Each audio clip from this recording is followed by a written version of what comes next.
He didn't even look back.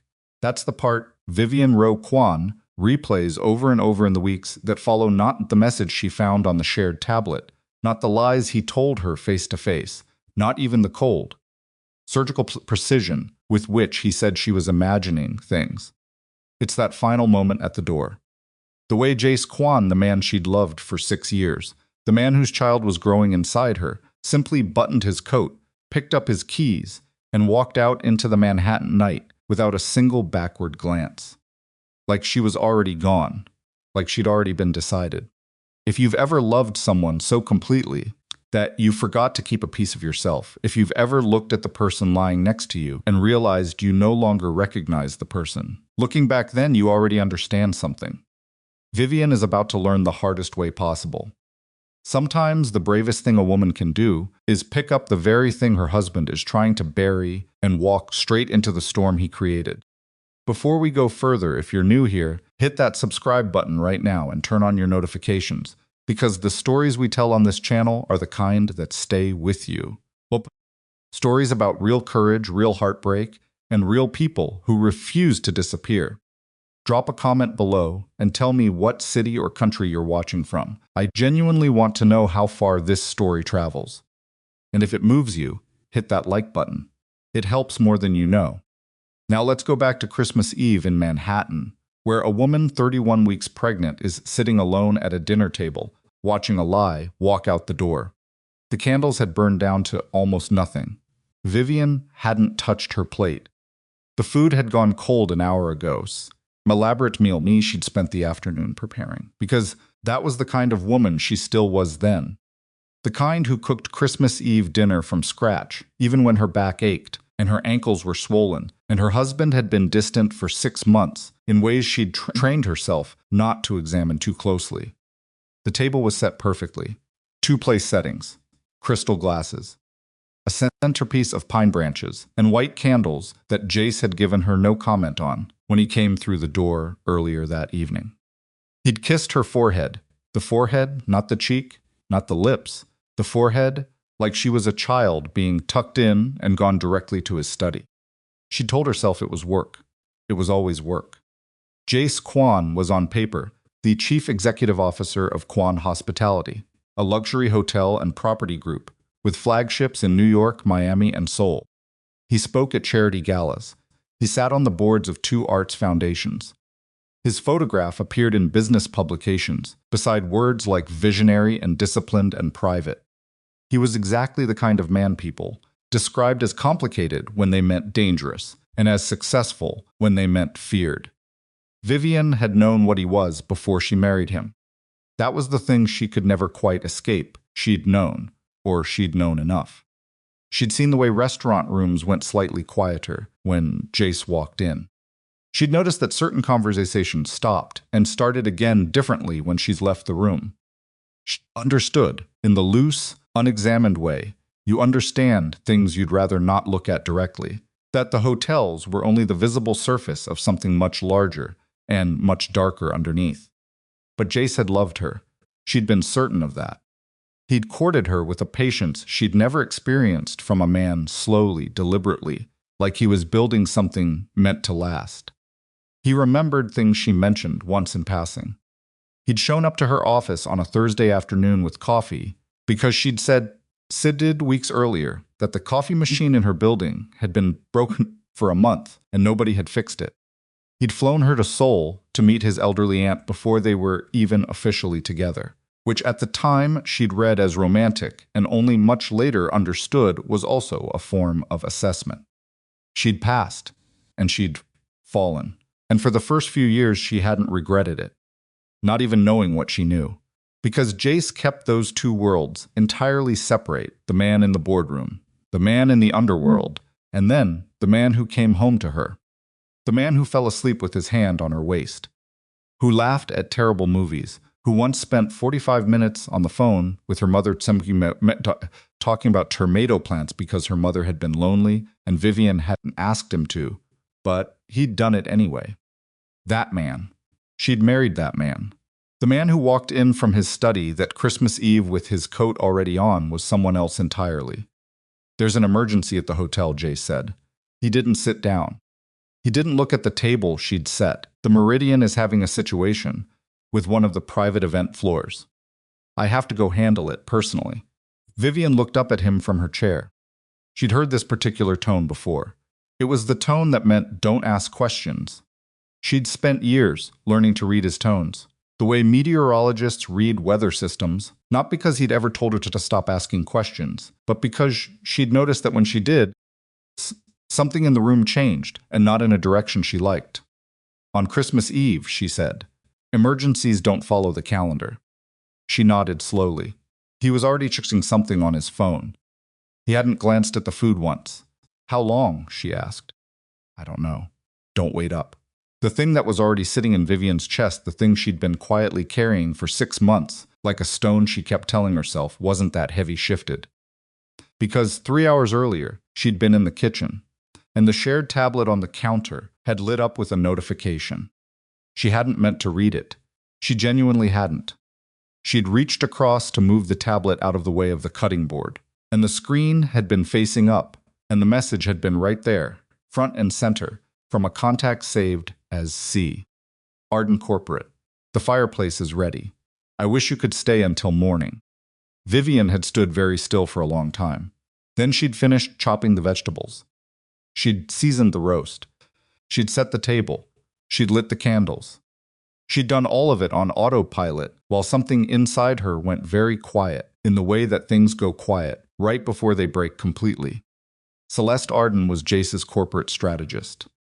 Vivian had met her twice at company events, a tall, sharp-featured woman in her late 30s who spoke in complete, perfectly structured sentences and looked at everything in a room the way Jace did, like she was all calculating its value. Vivian had noticed both times that Celeste looked at her differently than she looked at everything else, with something careful, something almost like pity. She understood now what that look had been. Go spend Christmas with her, Vivian said. The words came out quietly, calmly. She was surprised, actually, by how calm she sounded. She'd expected her voice to shake. Jace went completely still. The kind of stillness that wasn't peace, it was the absence of movement before a decision. She'd seen it in him before, in situations that had nothing to do with her, and it had always made the people on the other side of it very uncomfortable. She was not uncomfortable. She was done. What did you say? His voice was low. I saw the message. She didn't look away from him. Celeste. She let that sit for a second. I'm not going to perform confusion I don't have, Jace. Go. It's where you want to be tonight. What happened next was the part that would take Vivian the longest to forgive, not the affair itself, though God knew that was enough, but what he did in the 30 seconds after she confronted him. He didn't apologize. He didn't even deny it immediately. For just a moment, standing there in his expensive coat with his phone in his hand, he looked at her with something that was almost relief, like a man who'd been waiting for something uncomfortable to finally arrive so he could stop bracing for it. And then he made a choice. You're reading into a professional message, he said. His voice shifted into something flatter and more deliberate. Celeste manages 4 of my properties. The fireplace is ready, means the venue is prepped for a client event. You're 31 weeks pregnant. Vivian, you're exhausted. You're not sleeping well. And every time you're not sleeping well, your anxiety. Don't. The word came out like a door closing. Your anxiety tells you stories that aren't there. I've watched it happen. She stared at him. This was something she hadn't known he was capable of. She'd known he was controlled. She'd known he was strategic. She'd known that in the underworld he operated in, he was famous for staying cold when everyone around him was falling apart. But she hadn't let herself know that he would turn that same cold precision on her. On his pregnant wife, sitting at a Christmas Eve table she'd set for 2. He was telling her she was imagining it. He was doing it calmly, gently, with a kind of patient firmness that, if she hadn't seen the message herself, might have made her doubt her own eyes. You've done this before, she said softly, not to him, more like thinking aloud. This is not the first time you've made me feel like I was too much. Too anxious. I'm trying to have a conversation with you. No, she stood up from the chair. Standing was harder now. 31 weeks meant her center of gravity was permanently shifted, and she had to push up with both hands on the table. And she hated that she was doing that in front of him right now. Hated that she couldn't even have this moment without her body complicating it. You're trying to manage me, the way you manage everything, the way you manage everyone. Jace watched her stand. Something moved behind his eyes, something that might have been guilt, or might have been calculation. She couldn't tell anymore. That was the worst part. She used to be able to tell. Take your ring off, she said. Vivian, I'm not asking you to admit anything. She reached up and pressed one hand to her sternum, where her heart was doing something very loud and very fast. I'm telling you what I see. I'm telling you what I know. And I'm telling you that if you walk out that door tonight, if you go to wherever she is and spend Christmas with her while I am here, in this apartment, 31 weeks pregnant with your child, then you should not expect the same wife when you come back. The room was so quiet she could hear the candles. Jace looked at her for a long time. She didn't look away. She was shaking slightly. She could feel it in her hands, but she held his gaze.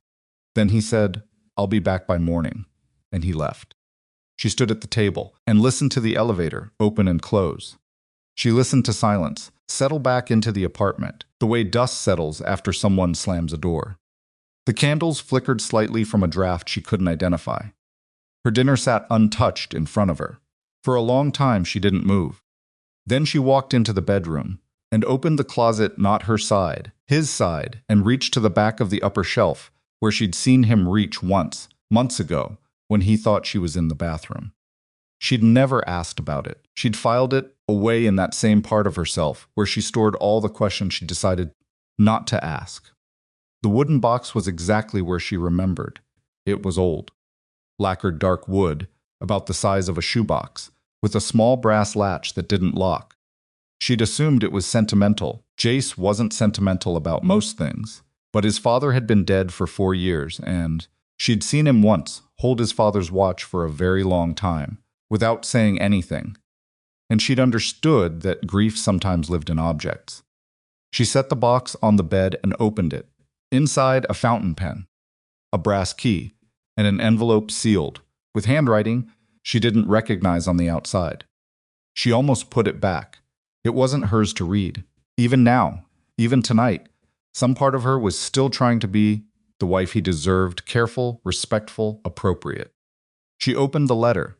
It was written in English, but she could tell it had been translated. There was a precision to the syntax that felt like careful composition, not natural speech. The handwriting was deliberate, slightly shaking in the way old hands shake. I abandoned Mara once as her father. I will not allow Jace to erase her twice. Vivian sat down on the edge of the bed. She read it again. Mara, she turned the letter over. There was no signature at the bottom, but in the top right corner, in smaller writing, there was a date 11 days before Song-Ho Kwan had died. This was written by Jace's father, and Mara, whoever Mara was someone Song-Ho believed his son was trying to erase. Vivian sat with that word for a long moment. Erase. Not ignore. Not avoid, erase. She looked at the key. She looked at the pen. She looked at the envelope. Outside, Manhattan glittered in the dark. The snow that had been threatening all day had finally started, small and quiet, falling against the penthouse windows in the particular way. Snow falls when it's serious, not decorative, not atmospheric, but committed. Vivian stood up. She was moving on instinct now, which was unusual for her. She was a woman who planned, who analyzed, who had spent a decade building a career in hospitality finance, precisely because she was good at seeing the structure underneath the surface of things. But instinct had taken over in the way it does when the analyzing part of your brain finally gets quiet long enough for the knowing part to speak. She folded the letter carefully and put it back in the box. She set the key beside it. She closed the latch. Then she walked into the nursery, the room they'd painted together in November, the room with the white crib and the small bookshelf and the mobile she'd put together herself because she'd needed to do something with her hands, and she sat in the rocking chair. The baby moved. A slow, rolling shift in elbow, maybe, or a knee. She put her hand on her stomach. I know, she said softly. To him, to herself, to the apartment full of expensive things that had never quite felt like home. I know. She thought about the woman she'd been before Jace, the woman who'd rented a studio apartment in Queens and worked 70-hour weeks because she wanted to build something of her own. The woman who'd had opinions about things, loud opinions, the kind she didn't automatically soften before they left her mouth. The woman who'd never once wondered in those years whether her feelings were reliable. Somewhere between falling in love with Jace Kwan and sitting in this rocking chair, that woman had quietly made herself smaller. She'd done it willingly. That was the part she had to be honest about. She'd made choices. She'd chosen comfort over confrontation. She'd chosen peace over precision. She'd filed away questions. She'd smoothed over silences. She'd told herself that loving a complicated man meant accepting that some rooms in him stayed locked. But she hadn't understood not until tonight, not until he stood at her dinner table and told her with a steady voice that she was imagining things that she'd slowly handed him the key to a room inside her. The room where she kept her own certainty, and he'd locked it from the outside. She rocked slowly in the dark nursery. The snow fell harder against the windows. By the time the clock on the hallway wall showed 2 a.m, Vivian had made a decision. It didn't feel dramatic. It felt the way the most important decisions often feel, not like a door slamming, but like a door finally, quietly opening. She pulled out her phone and booked a car. She texted her friend Dana, who had a spare room in a walk-up in the West Village, a simple message: "I need somewhere to stay. Is that okay?" Dana's response came back in under a minute, already making up the couch. "Come." Then Vivian packed a bag, carefully, practically documents, medication, chargers, her laptop, the small stuffed rabbit someone had given her at the baby shower, 3 changes of clothes. She moved through the penthouse she'd lived in for 4 years and felt almost nothing about it. The furniture was beautiful. The art was valuable. None of it was hers. She lifted Jace's father's wooden box from the bed. She stood there for a moment, holding it. She wasn't sure exactly what she was taking it for. Only that Sang-ho had written a letter about not allowing his son to erase someone, and that Jace had kept that letter hidden, and that the woman who'd spent 6 months filing away questions she was afraid to ask was through filing. She put the box in her bag. She set her wedding ring on the table beneath the Christmas tree. She didn't leave a note. There was nothing left to explain. The elevator opened. The lobby was empty, except for a night doorman, who called her a Merry Christmas with the particular weary cheer of a man working a holiday shift. And Vivian smiled at him, because he deserved a real smile, and gave him one. And then she walked out into the snow. The car was waiting. Manhattan was quiet, the way it almost never is Christmas Eve silence. The whole city briefly and improbably hushed. Snow covered the pavement in something that looked almost like peace. Vivian got in the back seat and pressed her hand to her stomach and breathed. She didn't look up at the penthouse windows. She didn't look back. She was 31 weeks pregnant. She had a wooden box full of someone else's secrets, and she had absolutely no idea what came next. But for the first time in longer than she could clearly remember, the not knowing didn't frighten her. It felt like the first honest thing she'd done in months. The car pulled into the empty street and disappeared into the snow. 2 hours later, when Jace Kwan returned to the penthouse, cheeks slightly flushed from cold or from guilt or from both, Celeste's perfume still faint on the collar, he would later realize he hadn't changed. He walked into a perfectly silent apartment. The candles had burned out. The dinner was still on the table. He saw the ring immediately. It was sitting on the hardwood floor beneath the Christmas tree, catching the light from the decorative lights, still blinking on their timer, a small, gold circle, already looking abandoned.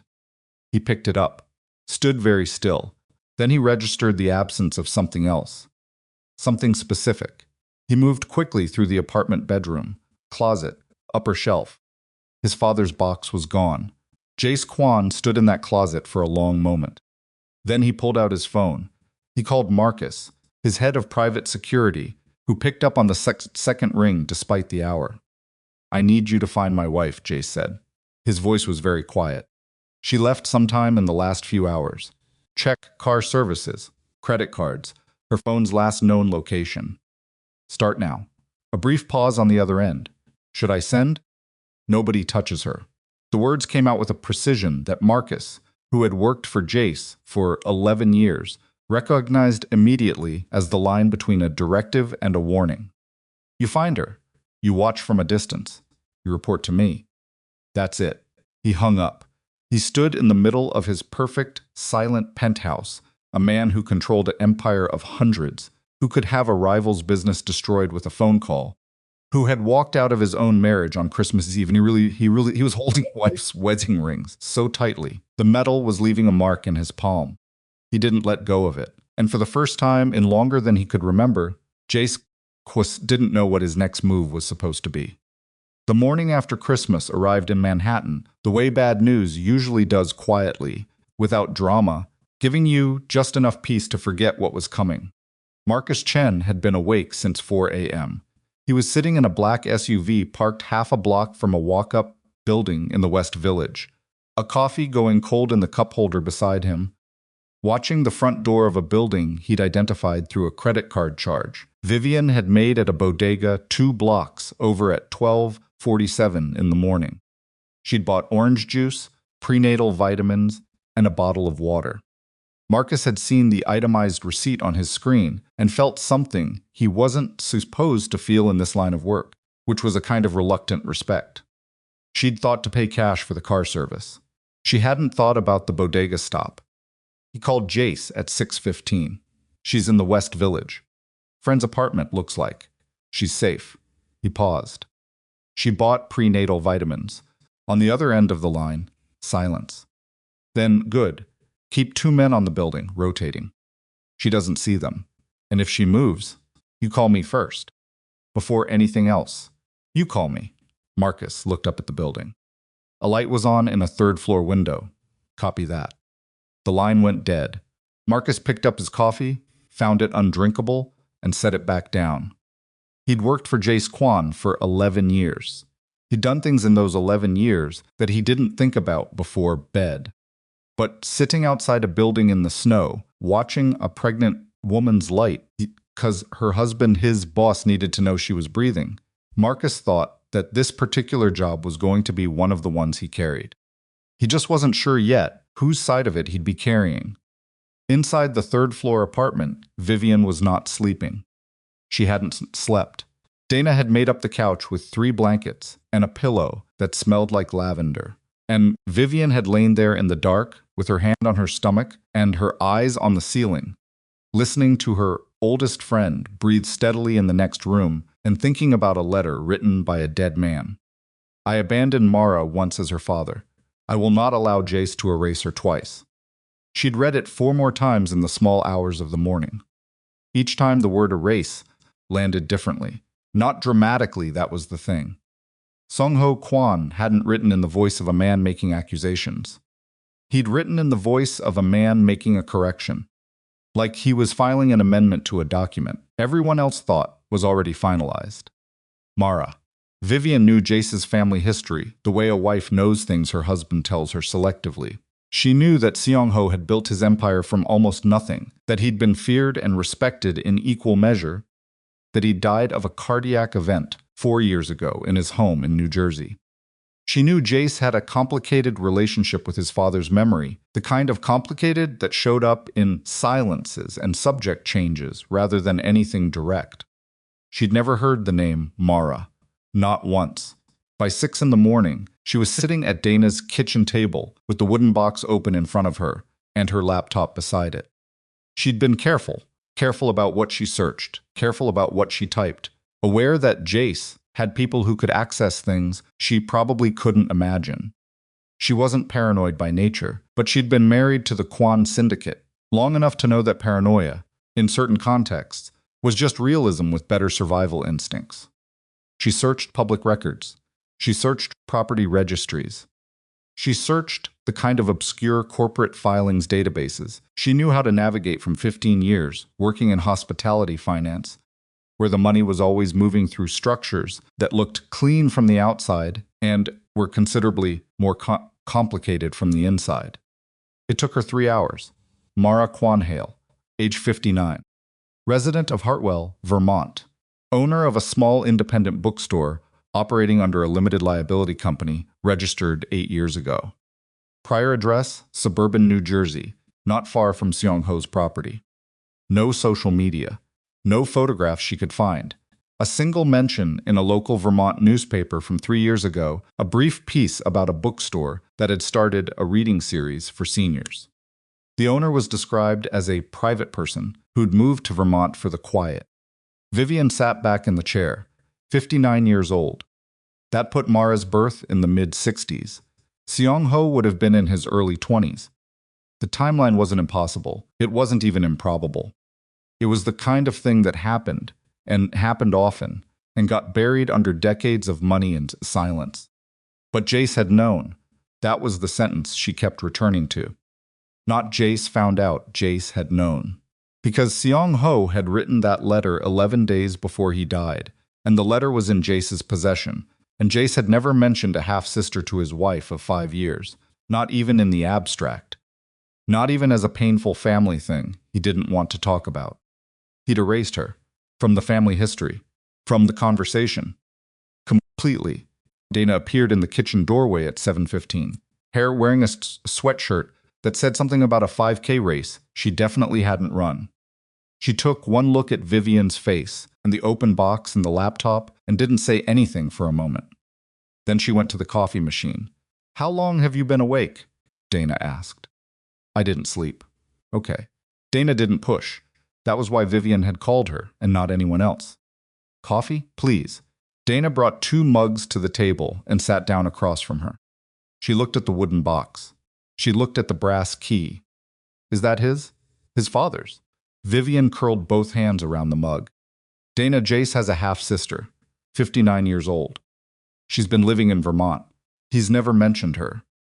Dana stared at her. She started. "Not once." "In 5 years." Vivian shook her head. "His father wrote a letter before he died, saying he wasn't going to let Jace erase her. The letter was in this box, in Jace's closet." Dana was quiet for a long moment. She was a good friend, which meant she didn't immediately tell Vivian what to think. She sat with it for a few seconds, and then she said, "What are you going to do?" Vivian looked at the brass key. "I think I'm going to Vermont." Jace called at 9:17. She'd been expecting it, which didn't make her any more ready for the sound of his voice. She'd sat with her phone in her hand for 2 rings, telling herself she was deciding whether to answer, knowing she'd already decided. Vivian. His voice was measured, careful in that specific way that meant he was working very hard to sound neutral. "I'm fine," she said immediately. "The baby's fine." A brief pause. "I know. I'm glad." Another pause, shorter. "Where are you?" "Somewhere safe." "That's not what I asked." "It's the answer you're getting." She kept her voice even. She was surprised again by how even it was. "What do you want, Jace?" "I want to know where my wife is. You lost the right to know that last night when you walked out that door." The silence on his end was the particular kind she recognized, not empty, but loaded. The kind where he was making calculations she couldn't see. "Come home," he said. "We need to talk." "Not like last night, when you told me I was imagining things." Another pause. "I was wrong to say that," he said carefully. Vivian felt something tighten in her chest. Not because she believed him, she did, actually, believe that he knew he'd been wrong. But because knowing you were wrong and being willing to examine why you did it anyway were 2 entirely different things, and Jace had always been better at the first than the second. "I need some time," she said. "You're 31 weeks pregnant." "I'm aware, Vivian." "Jace," she cut through his voice cleanly. "I am not in danger. I am with a friend. I have my medication. I have my prenatal vitamins. And I have an OB appointment that I will attend and that you do not need to accompany me to." She stopped. Breathed. "Do not send anyone to find me. Do not have anyone follow me. Give me the space I'm asking for." The silence stretched for 4 seconds. 5. "All right," he said finally. She didn't believe him. But she also knew that if she said that, the conversation would become something else entirely, and she wasn't ready for that conversation yet. Not until she understood more about Mara Kwan-hale and what Song-ho had been trying to fix before he died. "I'll call you when I'm ready," she said. She hung up. Across the city, Jace stood at the window of his study. The wedding ring was on his desk. He'd put it there when he got home, set it carefully on the leather blotter, like a piece of evidence he wasn't sure what to do with. He looked at it now without touching it.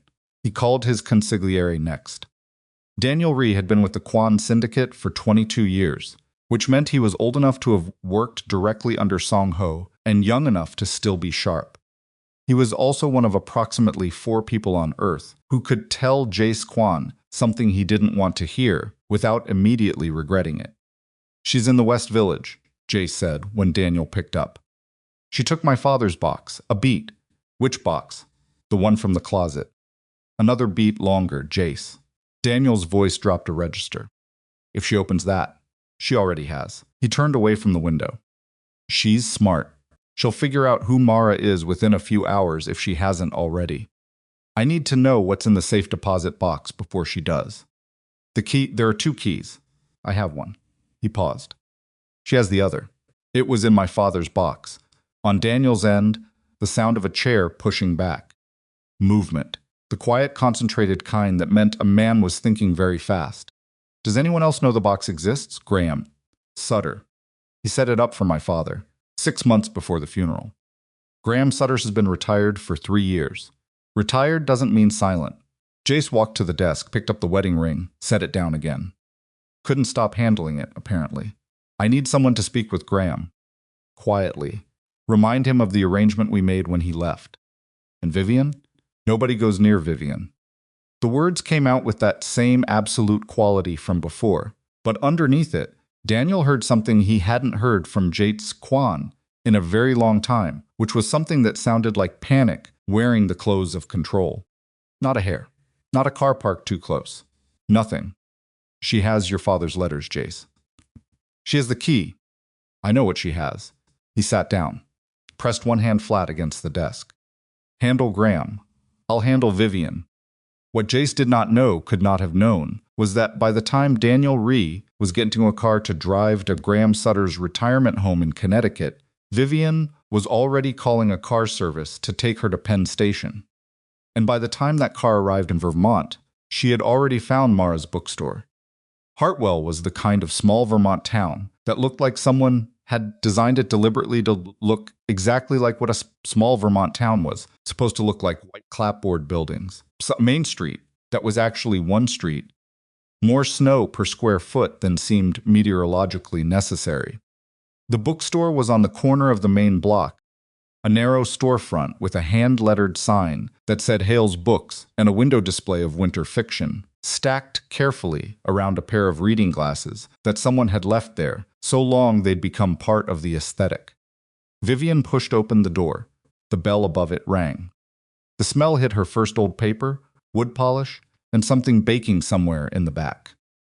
The store was small but organized with a kind of precise logic. The shelves labeled in clear handwriting, the floor clear, the lighting warm without being precious about it. There was a wood stove in the corner, putting out actual heat. Behind the counter, a woman looked up from a book she was marking with a pencil. She was 59, but she looked like someone who had decided at some point that aging was just another thing to do without apology. Silver hair, cut practically short. A face that was striking in the way. Faces are striking when the bones underneath are good, and the person has stopped caring whether the surface matches any particular standard.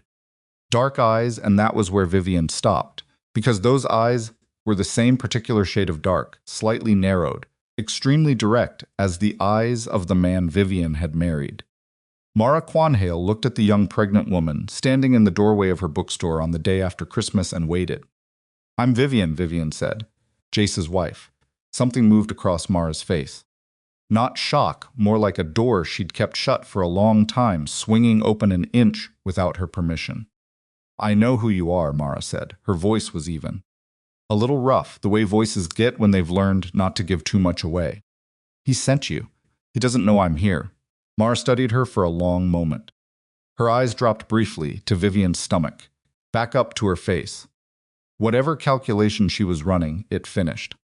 "Close the door," she said. "You're letting the cold in."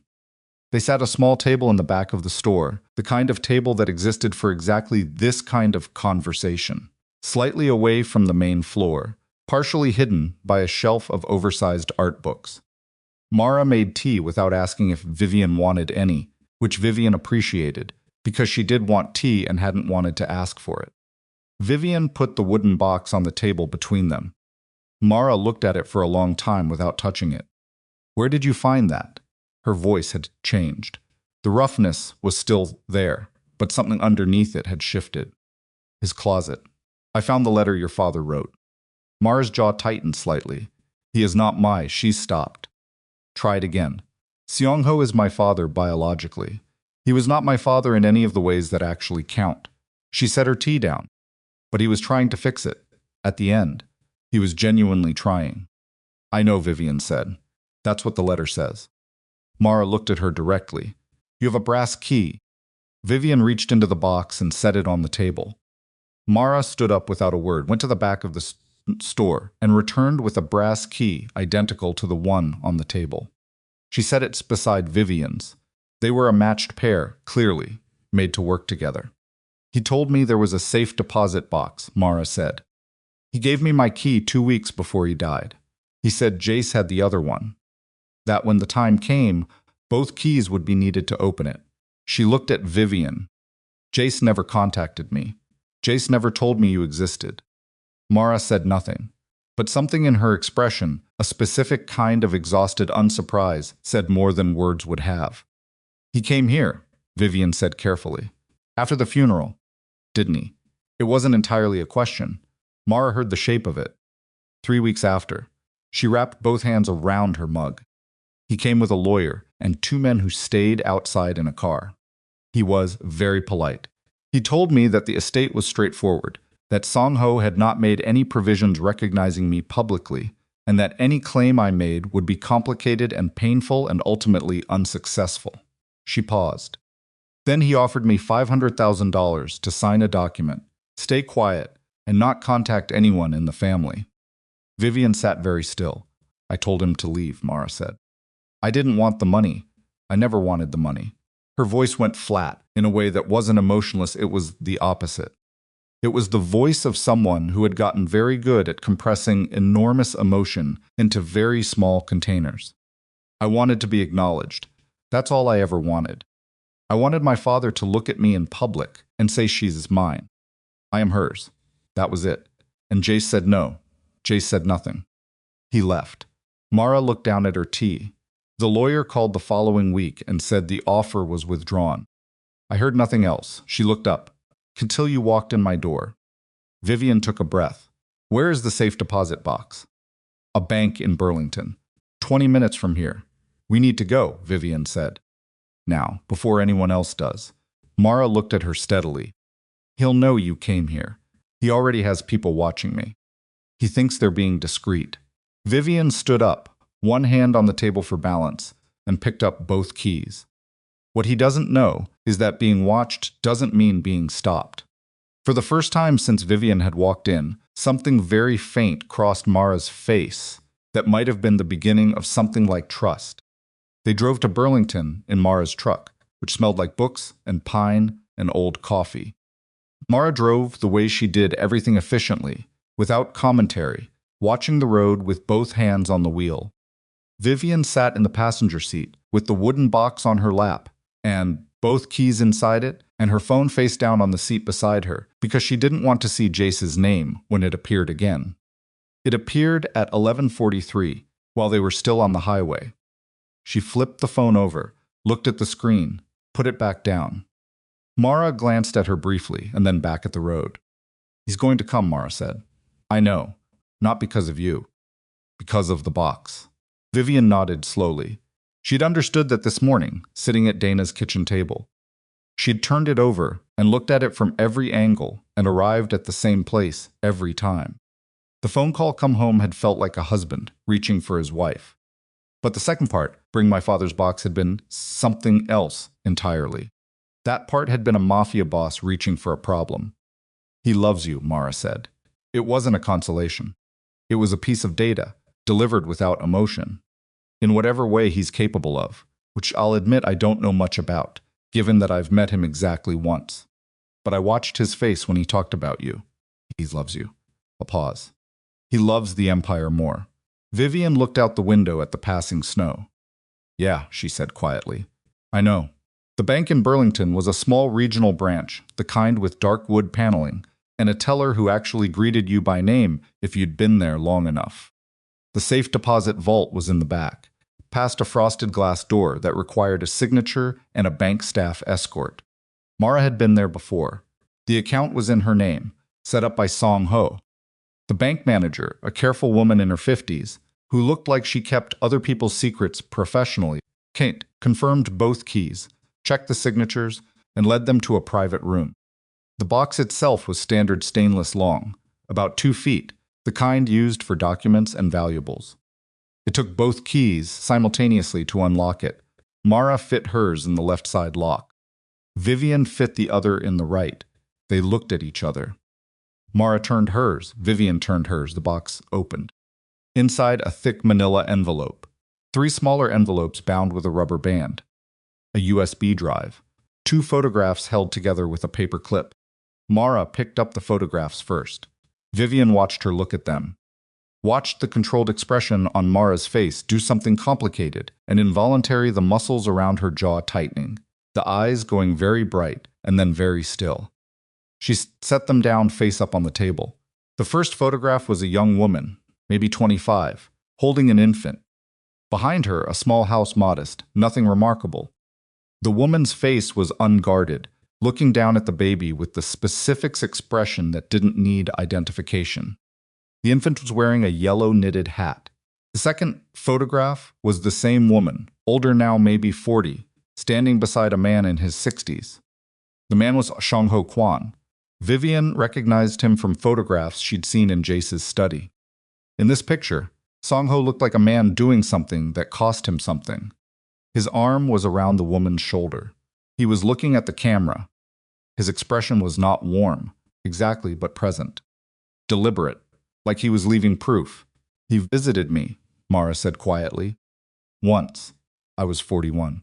He came to the bookstore, no warning, just stood in the door the way you did this morning.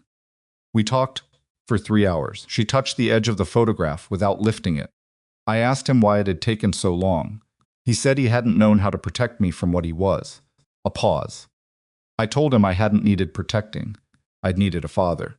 Vivian opened the manila envelope. The documents inside were legal in nature, trust amendments, signatures, notarized pages.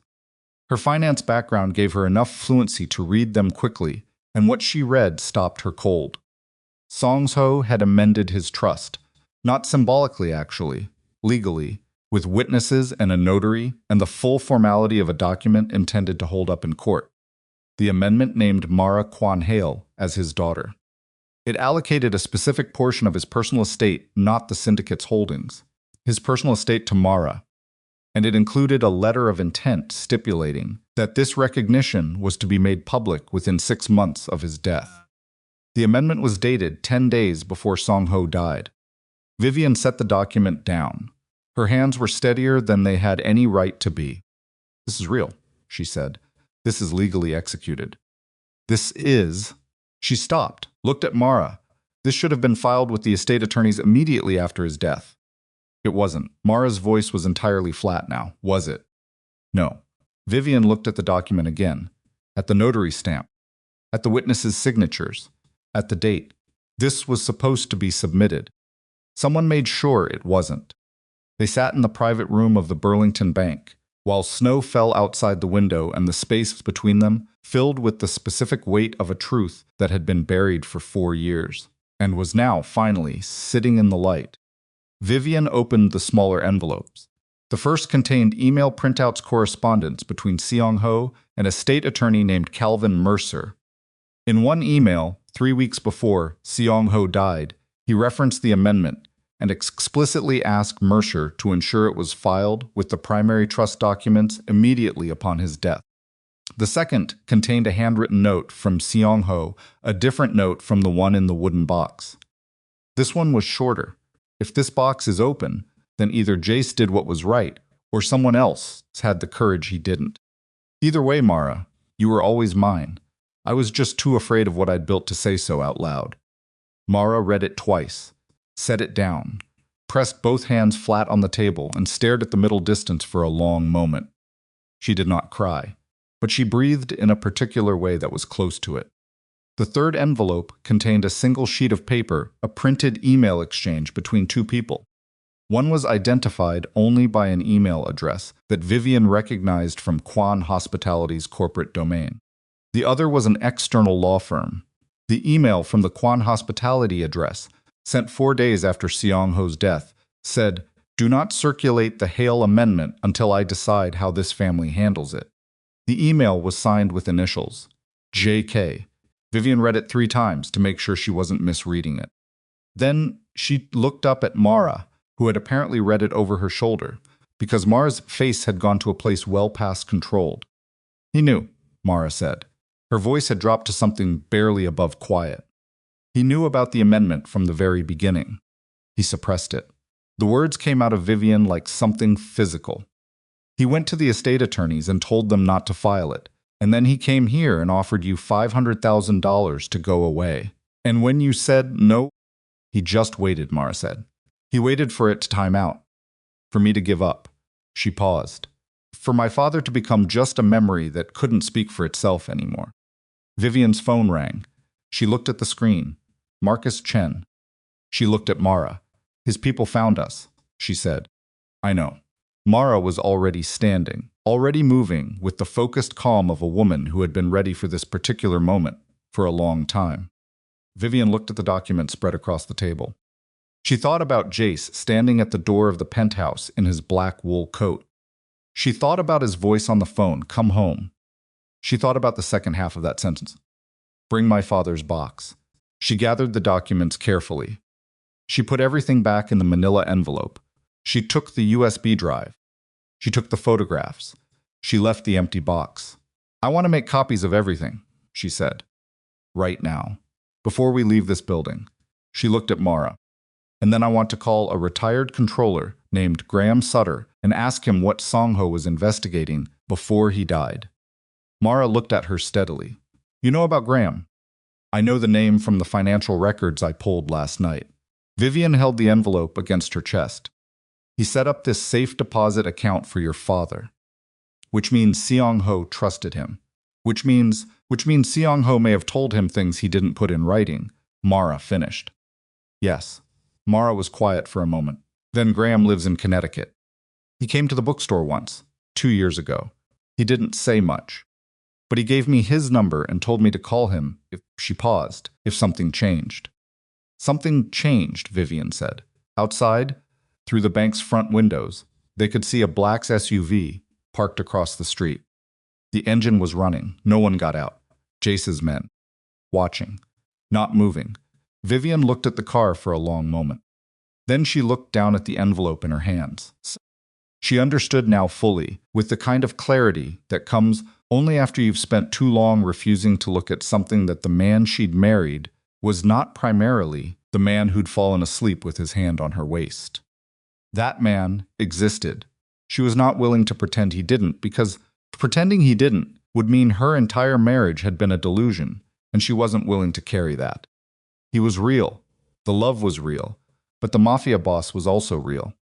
And the Mafia Boss had buried a dead man's last wish, denied a 59-year-old woman the only thing she'd ever asked for, paid for silence, with a briefcase full of money, and when the silence didn't take, simply let time do the work instead. He had looked at his own father's final act of conscience and decided it was a problem to be managed. And he had looked at his own wife, pregnant at the dinner table on Christmas Eve, and told her she was imagining things.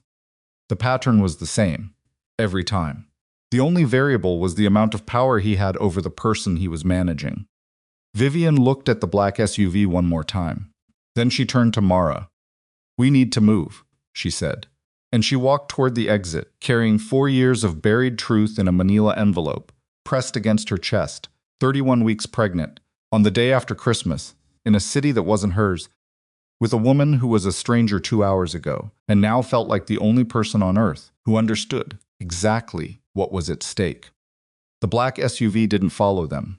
The call to Jace came at 2:47 in the afternoon from Marcus, who reported that the two women had exited the bank with documents and driven north on the highway, destination unknown. He reported it in a flat, professional voice that gave away nothing about what he thought of any of it. Jace listened to the entire report without speaking. Then he said, "Pull everyone back. All of them. No surveillance." Marcus went quiet for a beat. "Sir, you heard me." Jace's voice was very controlled, very flat. "Pull everyone back. She wants space, she gets space." A pause that was almost too long. "She's not the problem." He hung up. He sat alone in his study for 11 minutes. Then he called his head attorney. "I need you to prepare separation documents," he said when the line connected. "Preliminary. Don't file anything yet, but I need the framework ready." A pause. "And I need you to begin documenting her medical records, her financial independence, her living situation, and her—" He stopped, and something moved in his throat. "I need you to build a custody argument for when the time comes. Restrict her access to the Quan hospitality accounts immediately. Delay any asset division until after she delivers." His attorney, who had been in this business long enough to have heard everything, said nothing for a moment. Then Jace. "Are you certain? Build it," Jace said. "Don't file it." He set the phone down. He looked at his father's wedding photograph on the wall. Song-ho, young, unsmiling, a man who had built an empire and buried a daughter, and spent the last decade of his life slowly understanding the cost of both. Jace picked up his wife's wedding ring from the desk, held it, set it down again. He'd just done the thing he always did. The thing that had always worked. The thing that had always kept everyone exactly where he needed them to be. He didn't understand, yet, not fully, not in the place where it would change anything that the woman currently driving north through Vermont snow, with his father's documents pressed against her chest and his forgotten sister in the seat beside her, was no longer the woman he could. The highway north of Burlington ran straight through snow-covered farmland, and Mara drove it the way she drove everything without wasting motion, both hands on the wheel, eyes forward. Vivian sat in the passenger seat with the manila envelope on her lap and her right hand pressed flat against it, the way you press a wound without thinking about it. Neither of them spoke for the first 20 minutes. The silence wasn't uncomfortable. It was the silence of two people who had just seen the same thing and needed time to decide what it meant before they put words around it. Vivian watched the landscape move past the window-bare trees, white fields, the occasional farmhouse with smoke coming from the chimney, and thought about the email print out, still inside the envelope. "Do not circulate the Hale Amendment until I decide how this family handles it. JK, she'd been turning the sentence over since the bank. Not the meaning of it, the meaning was clear enough. She was turning over the confidence of it, the ease. The way a man writes when he has never once genuinely considered the possibility that he might be wrong. He didn't hesitate, she said. Mara glanced at her briefly. 4 days after your father died, Vivian continued. 4 days. He was barely out of the funeral, and Jace was already on the phone with the estate attorneys making sure your amendment never saw daylight. She shook her head slowly. He didn't wrestle with it. He didn't wait a month and decide. 4 days. He knew exactly what he was doing, Mara said. Not angry. Just precise. He always does. Vivian looked down at the envelope. That's the thing people misunderstand about him. They think because he's controlled, he's cold. But he's not cold. He's deliberate. Everything he does, he's chosen. She paused. Which means erasing you wasn't a mistake he made under grief. It was a decision he made while grieving, which is worse. Mara said nothing for a moment. The truck hit a patch of packed ice, and she steered through it without drama. He thought I was a threat to his position. You were. You are. Vivian looked out the window. An illegitimate heir coming forward would complicate the succession of everything Seong-ho built. The legitimate businesses, the other things. It would invite scrutiny. Questions about the estate structure. Questions about what Song-ho might have disclosed to you over the years. She paused. Questions about whether the man who built the Quan Empire had a conscience he'd been hiding. He did, Mara said quietly. At the end, he had one. I know. Vivian touched the envelope. He put it in writing. They reached Graham Sutter's address at 4 in the afternoon. He lived in a small house outside a town called Fairfield, not the wealthy Connecticut Fairfield, but a different one, a quieter one. The kind of place a man moves when he wants to be left alone, without making a production of wanting to be left alone. The house was set back from the road with a cleared driveway and a porch light already on against the early dark.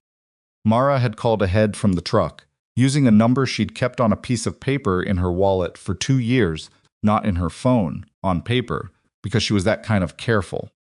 Graham had picked up on the third ring. The conversation had lasted 40 seconds. She'd said, "The box is open." He'd said, "Come to the house. Come today." Now Vivian sat in the passenger seat, looking at the porch light, while Mara put the truck in park. "What do we know about him?" Vivian asked. "Worked as controller for Quan Syndicate's legitimate holdings for 18 years. Left 3 years ago.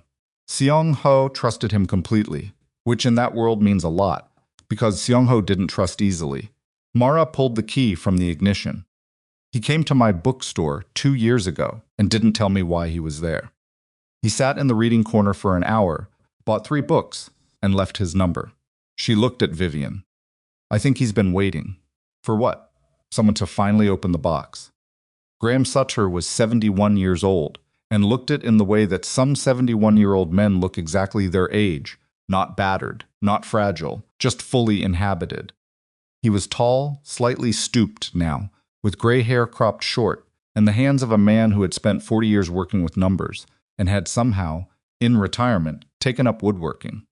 There was sawdust on his flannel shirt, and reading glasses pushed up on his forehead that he'd clearly forgotten about.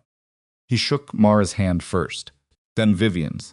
His grip was firm and dry, and he looked at her stomach and at her face and made a rapid private assessment that he kept entirely to himself. "Sit down," he said. "Both of you." The kitchen was warm and smelled like something had been cooking all afternoon. He poured coffee without asking, set a plate of crackers and cheese on the table, and sat down across from them, with his hands wrapped around his own mug. He looked at the envelope. "What did you find?" he asked Mara. "The amendment. Executed. Notarized. Dated 10 days before he died." Graham nodded slowly, like a man hearing confirmation of something he'd suspected for years. "He signed it in my presence," he said. "I witnessed it. The notary was a woman named Patricia Lim. She's still practicing in Newark, you can verify." He paused. "I sent it to Calvin Mercer's office the following day, as Seong-ho instructed." Mercer was Seong-ho's estate attorney, Vivian said. "One of them. The primary one for the personal holdings." Graham looked at his coffee. He acknowledged receipt. "I have the email." And then he stopped, set his mug down. 3 weeks later, when I followed up, Mercer told me the amendment had been reviewed and determined to have procedural issues requiring remediation before filing. He said the phrase like he was recalling a bad smell. Those were his exact words. Procedural issues requiring remediation. Mara was very still. "And you believed him?" "No." Graham's voice went flat. "I'd been doing this for 18 years. I knew what a validly executed trust amendment looked like. There were no procedural issues." He looked at Mara directly. I pushed back. I called Mercer twice more. On the third call, I was informed that Quan Family Legal Representation was handling all outstanding estate matters, and that my input as a now former employee was not required. The kitchen was quiet, except for whatever was simmering on the stove. "Former employee," Vivian repeated. "How long after Seong-ho died did you leave?" 6 weeks. Graham picked up his mug, didn't drink from it. "I was approached by Daniel Rhee. He told me the new leadership appreciated my service to the organization and that a generous exit arrangement had been prepared." A pause. "Daniel Rhee is Jace's consigliere." Vivian felt something cold move through her chest. "They pushed you out," she said, politely. His voice was entirely without self-pity, which made it worse. "Very politely.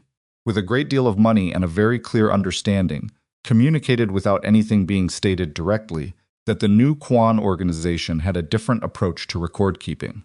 He set the mug down. "I am not a man who frightens easily, but I had a wife and 2 grandchildren and 30 years of things I'd rather not have examined publicly. So I took the arrangement and I left." He looked at both of them. "I kept everything," he said, He stood up, went to the back of the house, and returned with a manila folder thicker than Vivian's, by quite a bit. He set it on the table between them. Before I left, I made copies. Seong-ho had begun his own investigations in the last months of his life. He was pulling financial records, internal transfers, payments routed through Kwan Hospitality to what looked like legitimate vendors. But the vendor accounts were shells. Graham opened the folder and turned it so they could see the first page. Someone had been siphoning money from the legit businesses for years. Small amounts at first, then larger, always through layers. Always in ways that would take someone with very specific knowledge to trace. Vivian leaned forward and looked at the documents. The financials were complex, but she'd been reading documents like these for 15 years. She followed the transfer chains with her eyes, tracing the money through the shell structures, and felt specific unease of recognizing a pattern she understood very well. He was routing money through Kwan Hospitality, she said slowly. Using the legitimate business to clean transfers. Yes. For what? Graham turned to the next page. Vivian looked at it for a long moment. Then she looked up. These payments, the endpoint accounts, these aren't syndicate operations. These are personal. Yes, Graham said again. Seong-ho couldn't identify the endpoint beneficiary completely before he died. But he'd gotten close enough to be worried. He paused. Close enough that I believe his cardiac event was not unrelated to the stress of what he was discovering. You think it contributed to his death, Marissa said. I think a 78-year-old man who discovers that someone inside his own organization is stealing from him, using his legitimate businesses as cover, and that the person is almost certainly someone he trusted above everyone else. I think that kind of discovery takes something from a man that doesn't come back. Graham closed the folder, and then he died before he could get to the bottom of it. And the one person positioned to finish the investigation took over the entire organization. The three of them sat in that sentence for a moment. Vivian was the one who said it. Jace was stealing from Seong-ho. Graham looked at her steadily. I can't state that conclusively. Seong-ho's investigation didn't reach a named conclusion. But the transfer structure points to someone with executive access to Kwan Hospitality's accounts and a detailed understanding of the syndicate's financial architecture. He paused. There were 3 people with that level of access. One is dead, one is me, one is Jace. Vivian sat back in her chair. She thought about Jace's financial precision, his obsessive control over every account, every record, every number in every ledger. She'd always read it as discipline, the discipline of a man who'd grown up watching his father build an empire and understood that empires were built on control. But she was now looking at the same characteristic from a completely different angle, and what she saw from this angle was not discipline. It was concealment. He was setting up for a divorce, Vivian said. The words came out before she fully thought them, but once they were out, they were true, and she knew they were true because she had seen enough corporate financial maneuvering to recognize the structure. He restricted my access to the Kwan Hospitality accounts 8 months ago. I thought it was a system change. He told me it was a security update. She pressed her fingers to her mouth for a moment.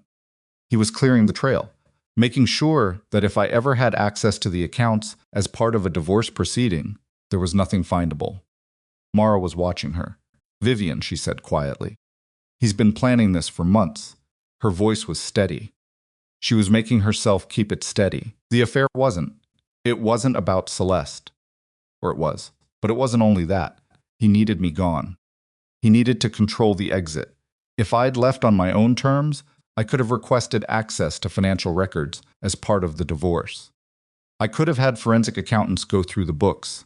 She looked at Graham.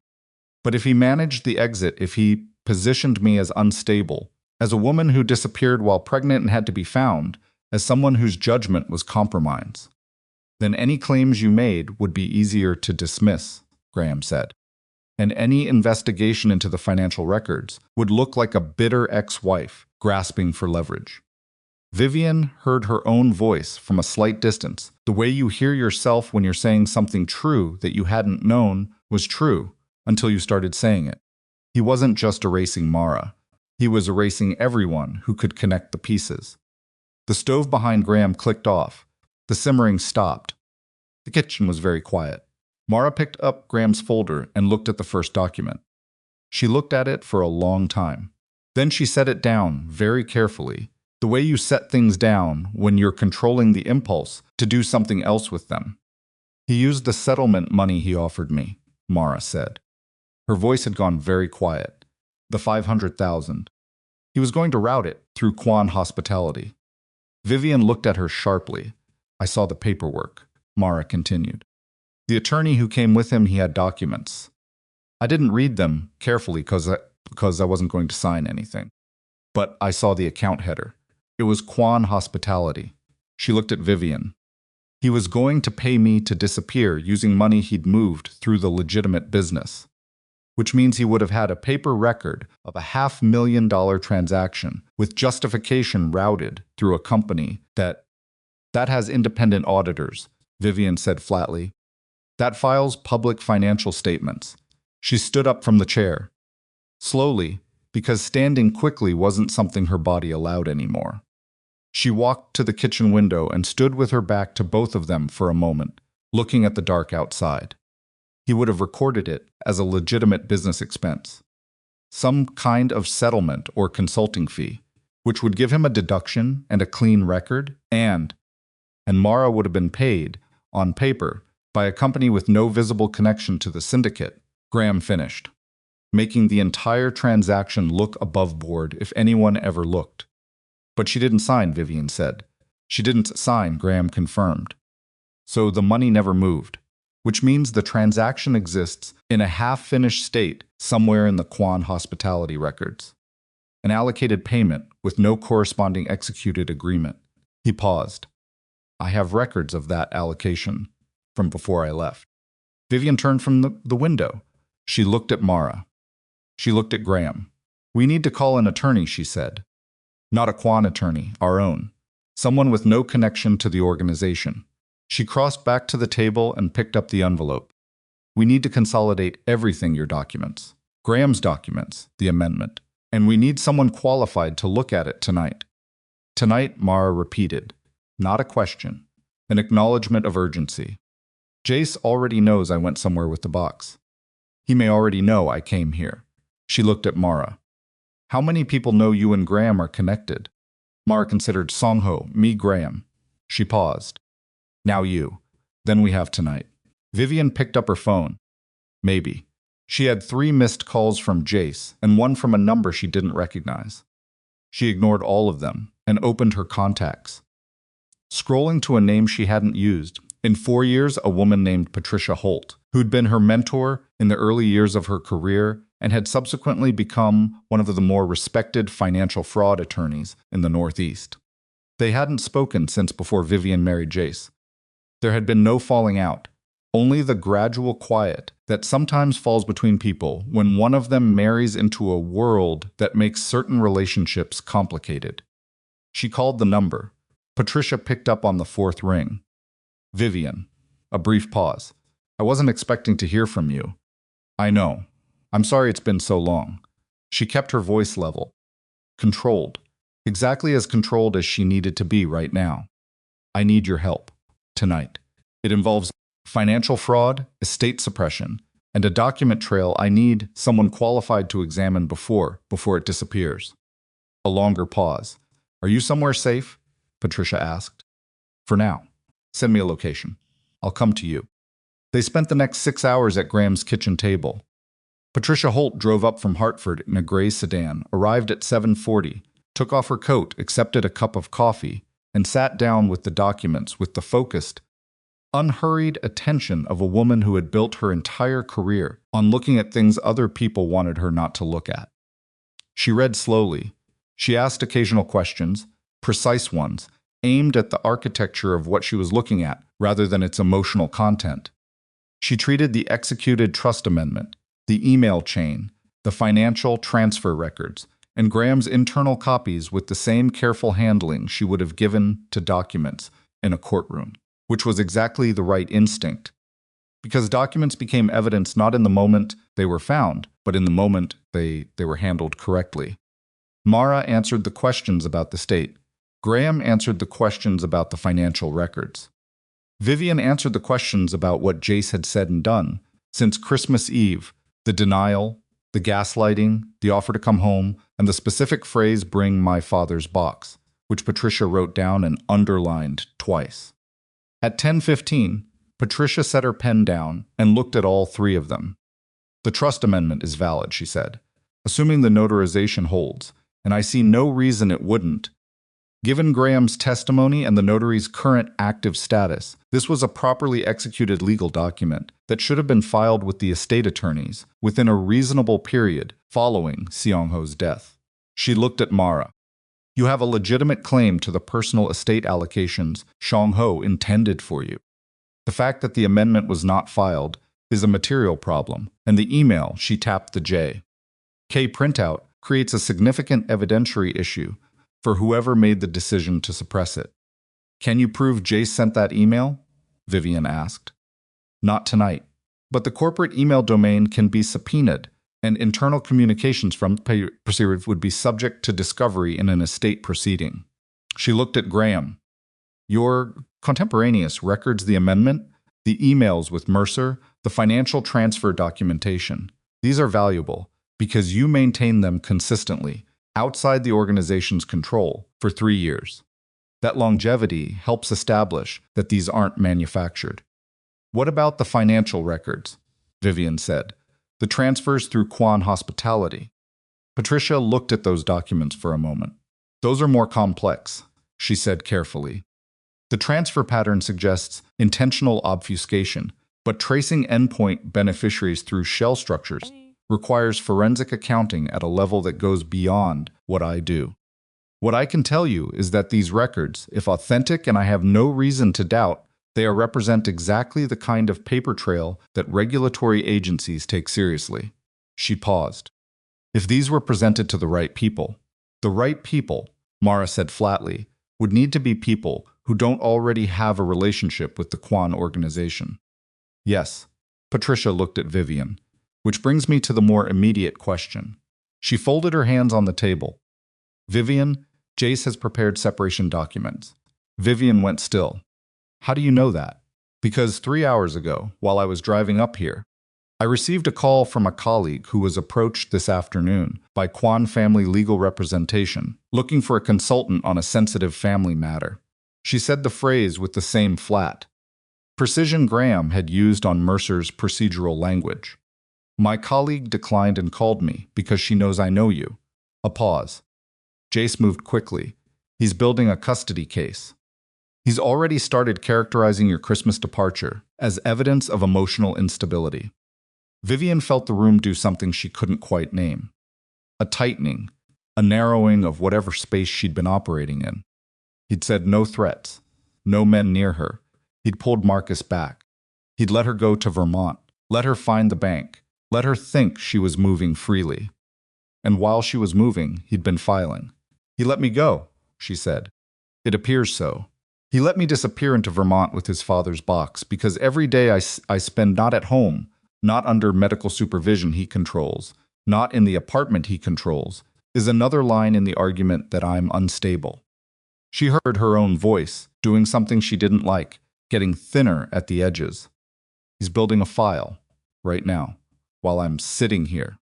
Vivian. Patricia's voice was steady, deliberately steady. The voice of a woman who had sat across from people in crisis for 30 years and knew that the most useful thing she could do right now was not be in crisis herself. "Listen to me. What he's building is serious, but it's not uncontestable. You have something he doesn't have." "What?" "Time. He hasn't filed anything yet. His attorney was still in the consultation phase this afternoon." She looked at Vivian directly. "And you have these documents, which, if handled correctly, give you considerably more leverage in a family law proceeding than a Christmas disappearance gives him." "He'll say I stole them," Vivian said. "He'll say I broke into his closet and took his father's property." "Did you?" "A beat." "The closet was unlocked," Vivian said. "The box was unlocked. I opened it." She paused. "It was in my marital home. Then that's what happened." Patricia picked up her pen again. "In the morning, I want you to see your ob. I want a medical record of you attending a scheduled appointment, fully present, fully competent, making appropriate choices for your pregnancy. I want you to document where you've been, who you've been with, and why. I want a clear narrative that shows a woman making deliberate, rational decisions, not a woman running.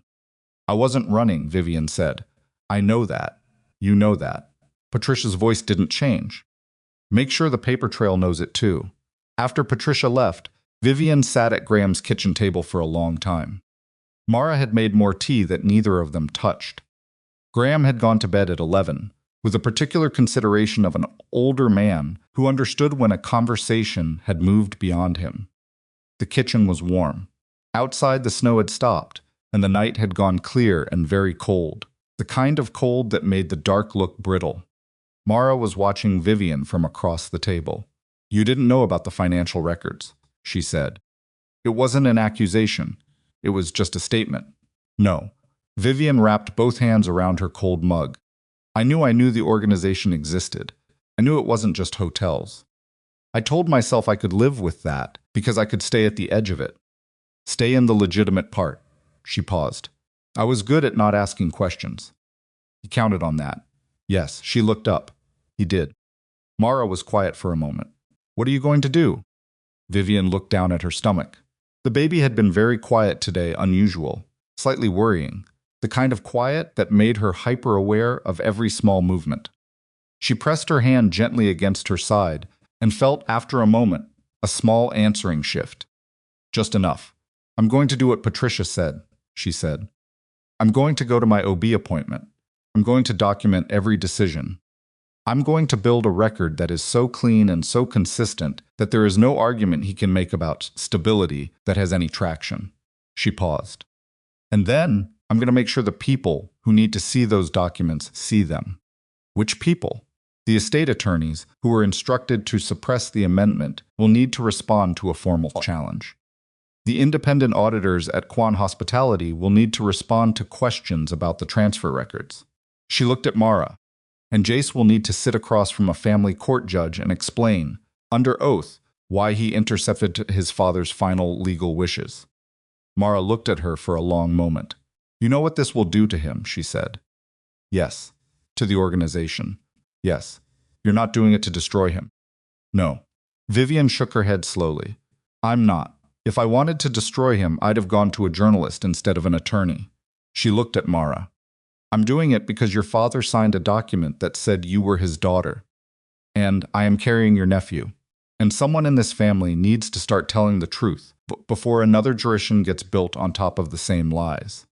Mara looked at the table, at the empty mugs, at her own hands. He's going to come for you, she said quietly. Not physically. But everything else, I know. He'll have the best lawyers in the country. I know. And he will use every piece of leverage he has.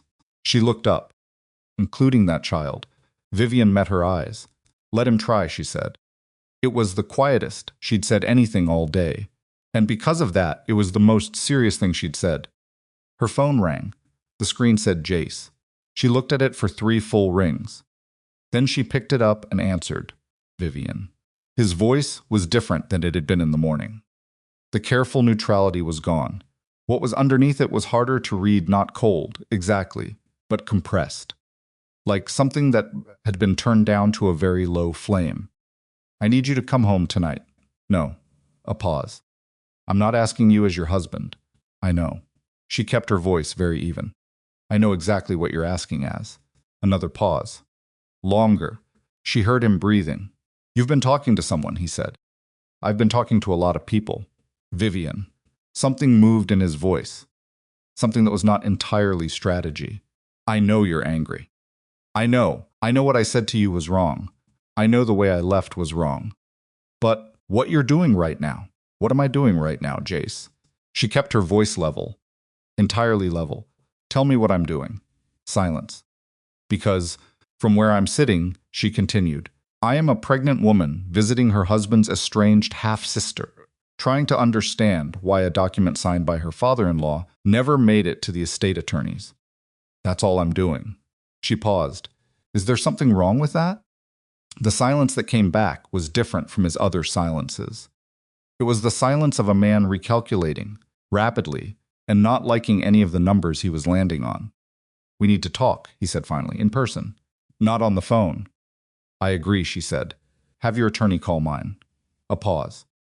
"Her name is Patricia Holt. You may have heard of her." She could hear from the quality of the quiet that he had. "Good night, Jace," she said. She ended the call before he could respond. She set the phone face down on the table and sat with the silence for a moment. Her heart was going very fast. Her hands, when she looked at them, were not entirely steady. But they were close enough. Mara looked at her from across the table. "Well," Mara said. "Yeah," Vivian said. They sat there in Graham Sutter's warm kitchen. The two women Jace Kwan had spent years trying to make invisible, and outside the Vermont night, pressed against the windows, cold and clear, and going nowhere. And inside the room between them lay everything that was about to change, and nothing that could be taken back, and nothing that... And Vivian pressed her hand gently against her stomach, and felt her son move, and it was the most solid thing she had felt in days. And she held on to it while everything else prepared to come apart at once, because in the morning she would receive the legal papers. Jace had already signed, and when she looked at the custody declaration his attorney had filed at 9:15, that morning she would find 4 words in the second paragraph that would stop her cold in a way that nothing before this had managed to do, 4 words that made the affair and the amendment, and even the financial records feel like prelude, because the custody declaration described Vivian as having demonstrated a pattern of psychological instability consistent with documented prior treatment, and those words would mean something she had never told Jace, something she had never told anyone except one doctor in a private practice in Brooklyn 7 years ago, and someone had given that file to Jace's attorney. And when Vivian understood who had access to that kind of confidential record and who, in Ace organization, had the specific connections to a private medical practice in Brooklyn, she would understand that the man she married had not simply planned for divorce. He had prepared to use her most private pain as a weapon.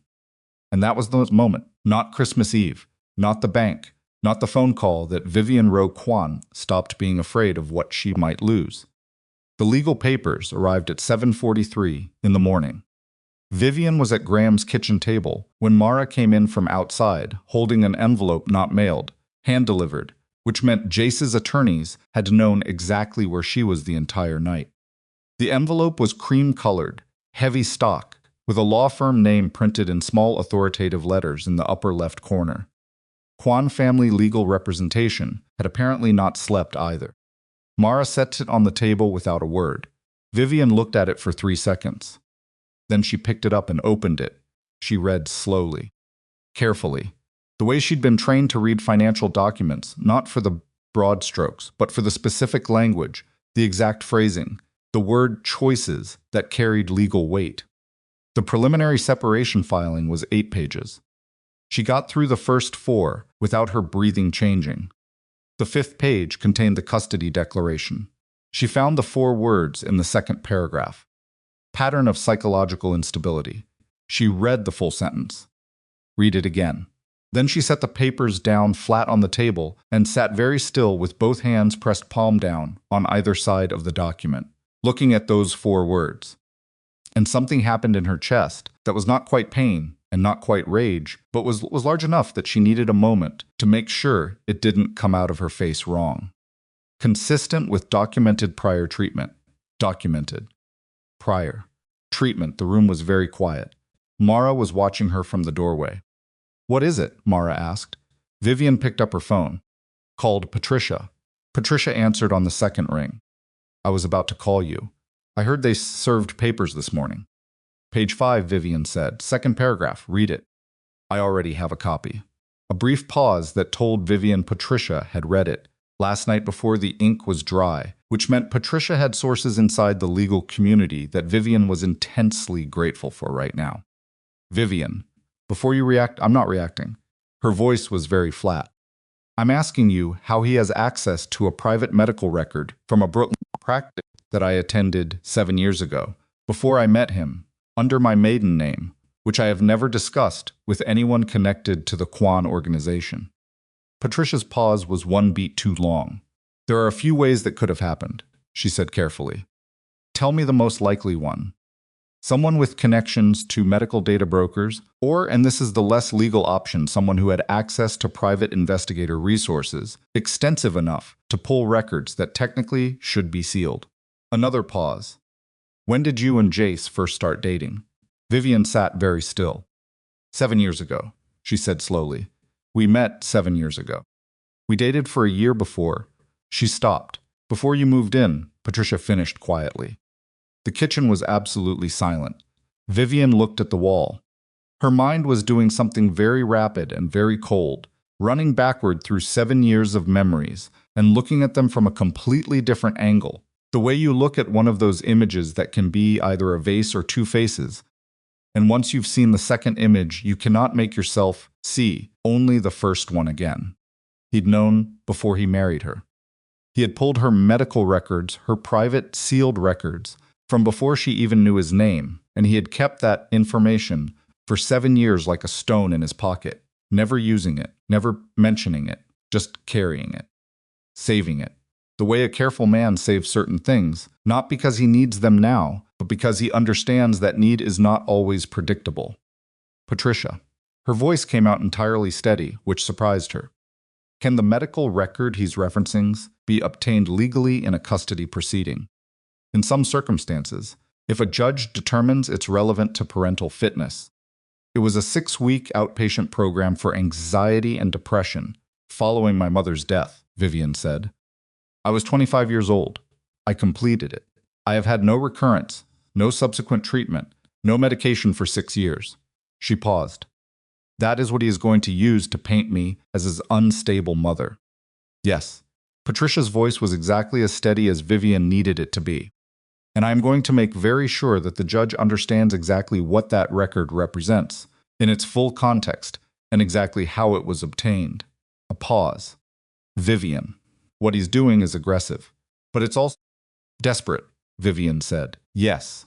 A man who files this kind of declaration before he's even had a direct legal conversation with opposing counsel is a man who's trying to establish the narrative before you can. She paused. Which means he's afraid of what your narrative is. Vivian looked at the document still spread across the table. Call his attorney, she said. Tell them I want a meeting. In person. In Manhattan, not at his offices. Neutral ground, she paused. And tell them I want Jace there. A brief silence. Are you certain that's the right? Yes, Vivian said. I'm certain. She drove back to Manhattan that morning with Mara.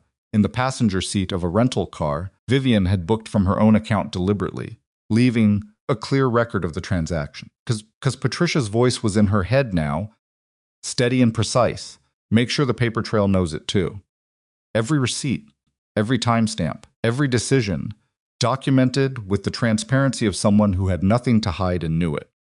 Mara hadn't been to Manhattan in 4 years. She sat in the passenger seat, watching the highway feed into the city with the particular stillness of someone who has organized their life carefully around not being in certain places, and is now returning to one of those places, because the alternative is letting someone else decide the ending. They didn't speak much on the drive. What needed to be said was still ahead of them. Vivian's OB practice was on the Upper West Side, a 3-person practice she'd chosen herself, paid for through her own insurance, specifically because it had no connection to any of the medical facilities Jace's organization had relationships with. She was 20 minutes early. She sat in the waiting room with her coat still on and the legal papers in her bag and Mara in the chair beside her. And when the nurse called her name, she went in alone. The appointment took 45 minutes. Blood pressure slightly elevated. The doctor noted it, asked if she was under stress, received a look in response that she apparently found sufficient because she didn't push. The baby was fine. All measurements appropriate. Heart rate strong and regular. Vivian lay on the exam table and listened to the amplified heartbeat and held on to that sound with everything she had. She asked the doctor to document everything thoroughly. The doctor noted the request, noted the date and circumstances of the visit, and printed a full appointment summary. Vivian put it in her bag next to the legal papers, because that was what your life looked like now. Evidence next to evidence. Every normal human thing recorded with the precision of a person who understood that normal human things were about to be contested. The meeting was set for 3 in the afternoon. The location Patricia had negotiated was a conference room in a law firm on 52nd Street that had no relationship with either party, borrowed neutral territory, the legal equivalent of meeting in the parking lot between two buildings. Vivian arrived 12 minutes early. Mara waited in a coffee shop 2 blocks away. Patricia was already in the conference room when Vivian walked in standing, reviewing notes on a yellow legal pad, dressed in a dark blazer that she wore like armor because it basically was. "You look like you slept," Patricia said, which was her version of a compliment. "I didn't," Vivian said, "but thank you." She set her bag down and sat. The conference room had a long table, 8 chairs, a window overlooking a midtown street busy with post-holiday foot traffic. She folded her hands on the table and looked at the door and waited. Jace walked in at 3:02. He was alone. No consigliere. No bodyguard. His attorney was a man named Elliot Voss. Vivian had seen him at Quan hospitality events, silver-haired, expensive, the kind of lawyer who had never in his career raised his voice because he'd never needed to. Voss came in first, set his briefcase on the table, and sat down across from Patricia with the practiced neutrality of a man who did this for a living. Jace sat beside him. He looked at Vivian. She looked at him. She searched for the right word. Reduced. Not physically. He was still the same man, same build, same face, same way of taking up space that she'd spent 5 years next to and had learned, in the way you learn the specific gravity of someone you live with. But something in him was reduced. The careful blankness he usually maintained in high-pressure situations was present, but there were things showing through the edges of it. She could see that he hadn't slept either. Could see, in the tension around his jaw and the very slight darkness under his eyes, that the past 36 hours had cost him something. "Good," said a part of her that she wasn't proud of. "Let it cost you," said that same part. Elliot Voss spoke first. He was professionally cordial about it, laying out Jace's position in precise, structured language: concern for Vivian's well-being, concern about the circumstances of her departure, desire to ensure appropriate care during the final weeks of the pregnancy, the importance of stability for the child. Patricia listened without moving. When Voss finished, she opened her own folder and slid 3 documents across the table. "The trust amendment," she said to Voss, not to Jace. "Executed, notarized, and witnessed. Dated 10 days before Song Ho Kwan's death." She slid another page. "The email from a Kwan hospitality domain address, sent 4 days after Seong Ho's death, instructing estate attorneys not to circulate the amendment." She slid the third. "Contemporaneous financial records showing an allocated payment from Kwan hospitality accounts to a party identified in the trust amendment, with no corresponding executed agreement consistent with a settlement offer that was made and rejected, routed through a legitimate corporate entity." Voss looked at the documents. His expression didn't change. He was very good. Jace looked at the documents. His expression changed. It was small. Most people wouldn't have seen it. But Vivian had spent 5 years learning his face, and she saw it, the very slight tightening around his eyes when something landed in a place he hadn't fully prepared for. He'd expected her to have the amendment. He hadn't expected Graham's financial records. She could tell by the specific quality of his stillness, which was the stillness of a man recalculating, rapidly, what she actually knew versus what he'd believed she knew. "These documents were taken from private family records," Voss said. "From a marital residence," Patricia responded without inflection. "By a spouse with lawful access to shared property. The financial records were maintained by a former Kwan organization employee and are his own personal copies of documents he created in the course of his employment." Patricia's voice was patient. "We can discuss chain of custody extensively, or we can discuss what the documents say." She looked at Voss. "I'd suggest the latter is more productive." Voss looked at Jace. Jace looked at the documents on the table. "I'd like to speak with my wife," Jace said. "This isn't a marital counseling session," Patricia said. 5 minutes. He looked at Vivian directly, not at Patricia, not at Voss. "At Vivian, please." Patricia looked at Vivian. This was Vivian's call. Vivian looked at Jace. She should have said no. She knew she should have said no. Patricia's face was communicating this clearly through whatever frequency Eastern's attorneys used to communicate with their clients across conference tables. But there was something in his voice that was not strategy. She'd become very good at identifying strategy in him, and this was underneath it. This was the man beneath the boss, and she needed to look at him directly one more time because she needed to be certain of what she was seeing. 5 minutes, she said. Patricia and Voss stepped out. The door closed. The conference room went very quiet. Jace looked at her across the table. He didn't speak immediately, which was unusual. He was almost always the person in a room who controlled the opening of a conversation. The silence lasted long enough that she understood he was not managing it. He was in it. You went to Graham, he said finally. Yes, he kept copies. A breath. I didn't know that. I know you didn't. He looked at his hands. She'd never seen him do that, look at his own hands in the middle of a conversation, as if checking whether they were the right tools for the situation. The custody declaration, he said. The medical records, she said back, and watched his jaw tighten. I had those before I know. She kept her voice completely level. It required more effort than anything else she'd done in the past 2 days. You had them before we dated, before we were together, before we were married. You kept them for 7 years and you never told me. She paused. Why, he didn't answer immediately, Jace. Her voice didn't rise. I am asking you a direct question, not for the attorneys. Not for any record. Why did you keep that? He looked up. Because I knew, he said quietly, that if things ever went wrong, I would need everything. The sentence landed like a door, closing on something that had been trying to stay open. She sat with it for a moment. Just sat with it. You planned for this, she said. Before we were married, before I was pregnant, before any of this.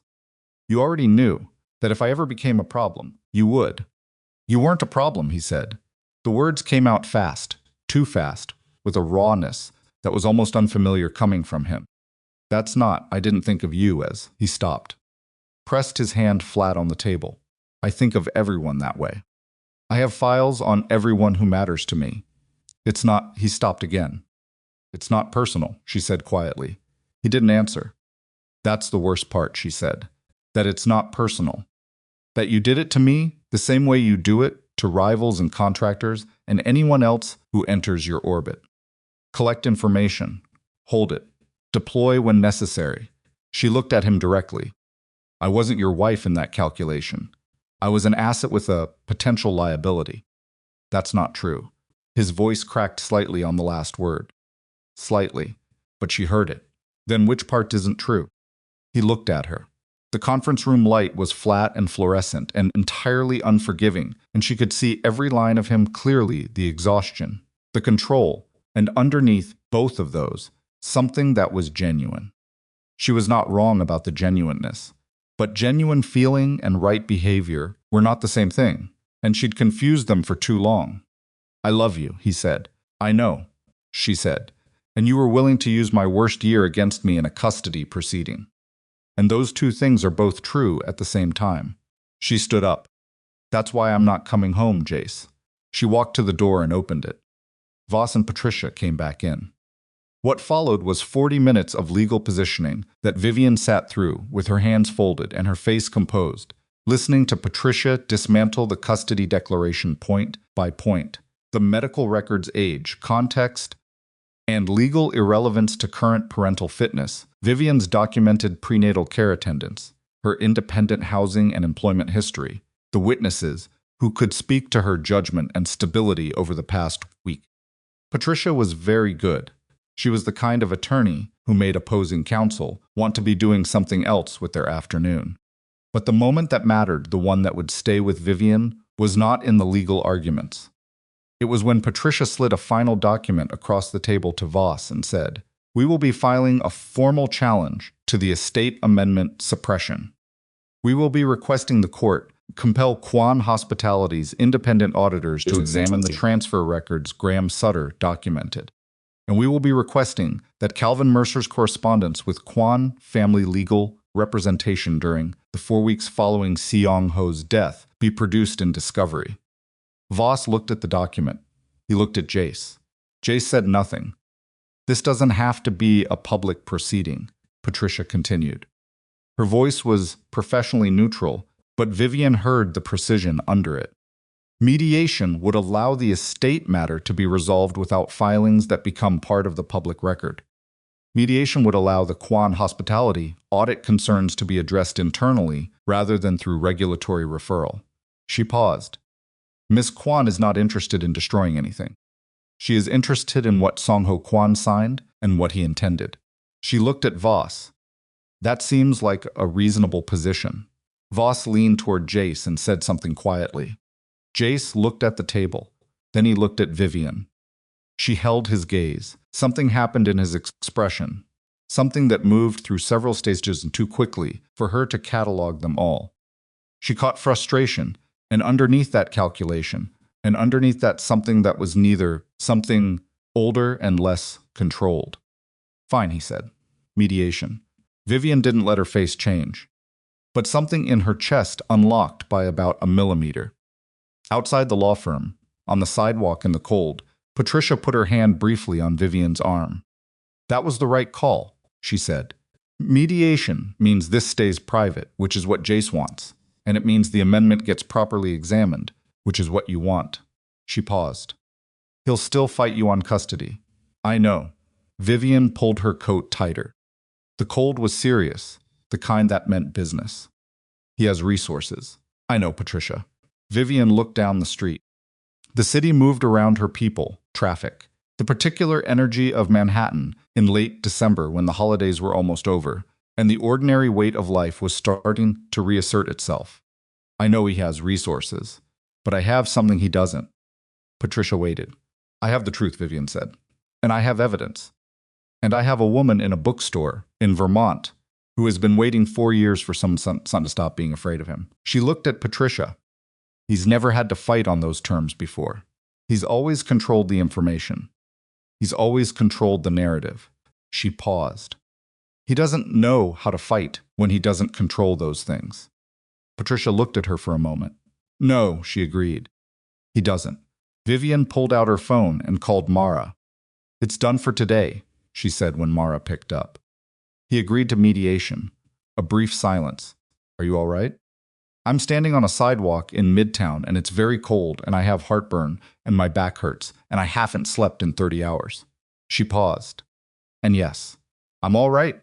She watched a taxi navigate around a delivery truck with the kind of aggressive patience that was uniquely New York. Come meet me, I need food. She hung up, started walking.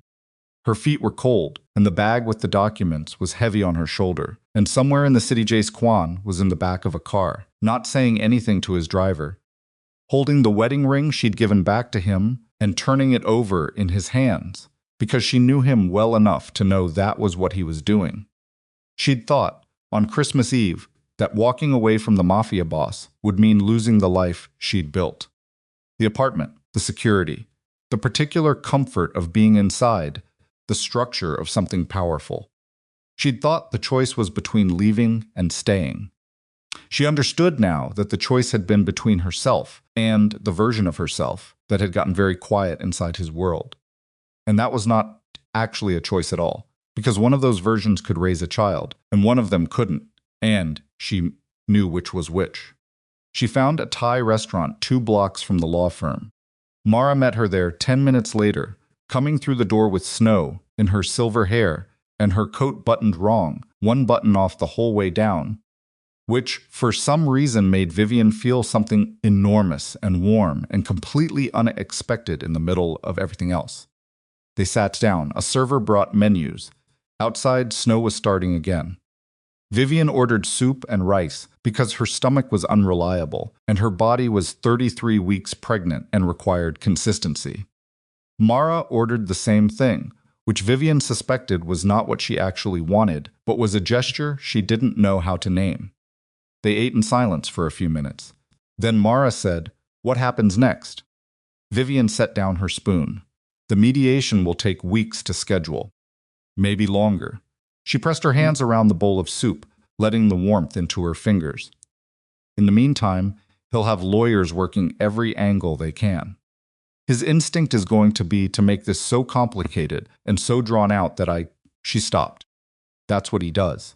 He makes problems too expensive and too exhausting to pursue. But I have Patricia, and I have you, and I have Graham. She looked at Mara.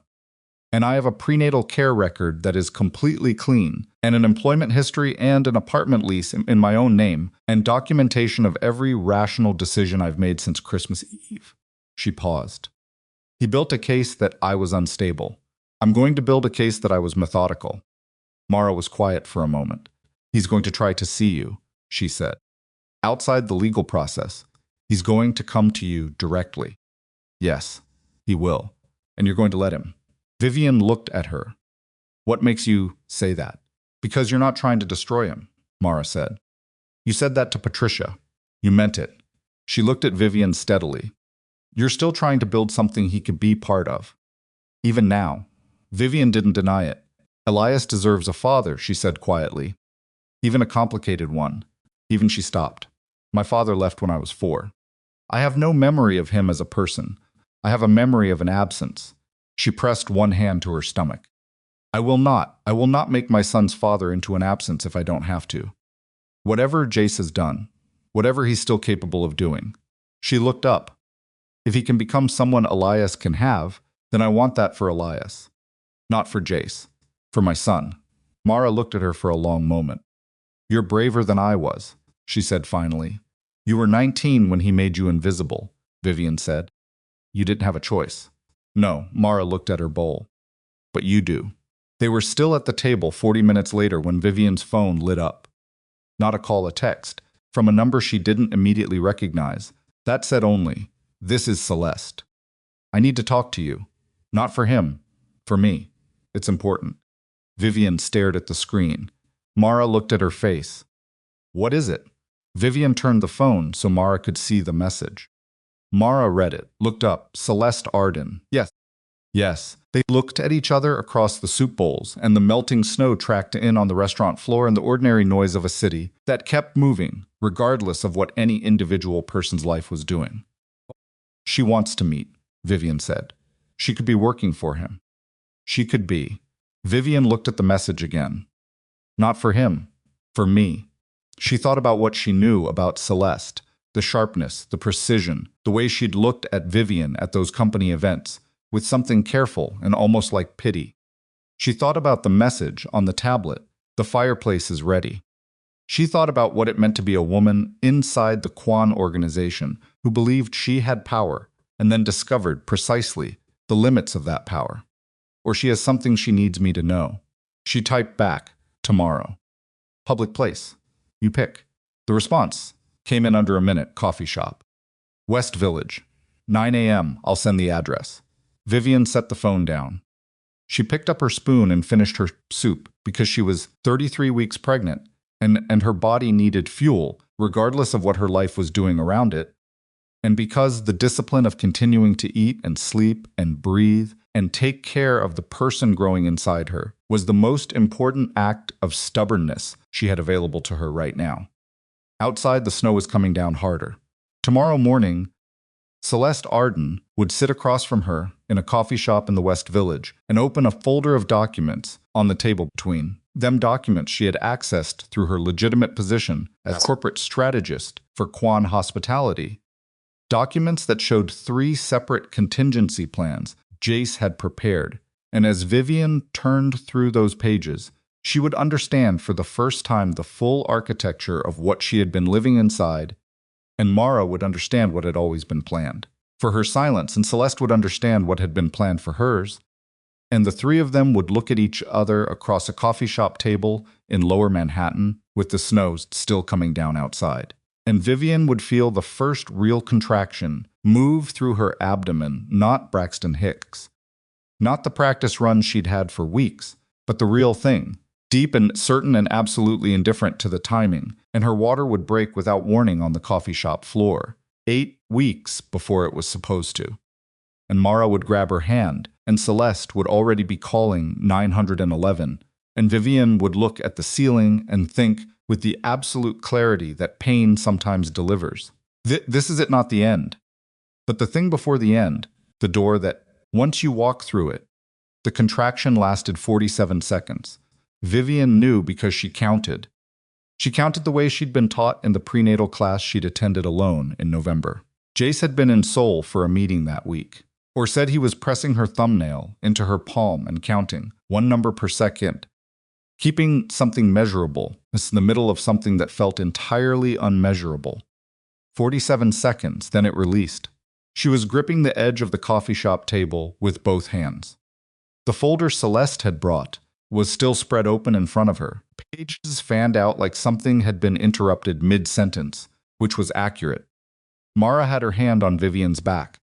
Celeste was on her feet, phone already to her ear, speaking to a 911 dispatcher, with the rapid, precise clarity of a woman who managed crises professionally and was now managing one that was entirely outside her professional category. 33 weeks, Celeste was saying. Her water broke approximately 2 minutes ago. She is conscious and alert. The address is... Another contraction hit before the first one's echo had finished moving through her body. This one was harder. Vivian made a sound she hadn't planned on making, low, involuntary. The sound of a body doing something enormous and being honest about it. She pressed her forehead to her forearm on the table. The coffee shop had gone very quiet around her. She was aware distantly of other people in the room, a man at the counter who had turned around, a barista who was already on the phone with someone, probably also 911. The ordinary world pausing for something that refused to be ordinary. Mara's voice, close to her ear. Look at me. She lifted her head. Mara was right there, close, crouched slightly to be at eye level with her. Silver hair, dark eyes, those Quan eyes that Vivian had first recognized in the bookstore and had been unable to stop seeing since. The ambulance is 4 minutes out, Mara said. You're going to be all right. He's too early, Vivian said. Her voice came out thin. I know, but he's coming. He's 8 weeks early, Mara. Vivian. Mara put both hands on her face. It was the most physical contact they'd had since they met, and it pulled Vivian's attention to one fixed point. Look at me. You have been doing impossible things for 9 days. You can do this. Vivian looked at her. The third contraction came. She grabbed Mara's wrist and held on. The ambulance was 3 minutes and 50 seconds. Vivian knew because she kept counting. It was the only thing she could control right now. The numbers. One at a time, her thumbnail in her palm, the counting. Celeste held the coffee shop door open when the paramedics came through it. She stood back with the folder of documents clutched against her chest, watching them work, and her face had a particular expression that Vivian caught in a sideways glance between one contraction and the next. Not guilt, exactly, but something that had graduated beyond guilt into a kind of stripped-down reckoning. The face of a woman who had made choices she understood now in a different light. In the ambulance, Vivian asked Mara to call Jace. Mara looked at her. He should be there, Vivian said. Her voice was tight with effort. Whatever happened. Elias should have his father there. Call him. Mara pulled out her phone. She had Jace's number, because Vivian had given it to her in Vermont, in the quiet of Graham's kitchen, saying simply, in case something happens to me. She'd given it without ceremony. Mara had put it in her contacts without comment. Now she called it. Jace picked up on the first ring. It's Mara. She said it without preamble, without adjusting for the strangeness of speaking to him directly. Vivian is in labor. Premature. They're taking her to St. Luke's. Come now. A silence that lasted exactly 1 second. I'm coming, he said. He was in a syndicate meeting when the call came. Later, the men who were in that room would talk about what they saw, in the careful, abbreviated way that men in that world talked about things that surprised them.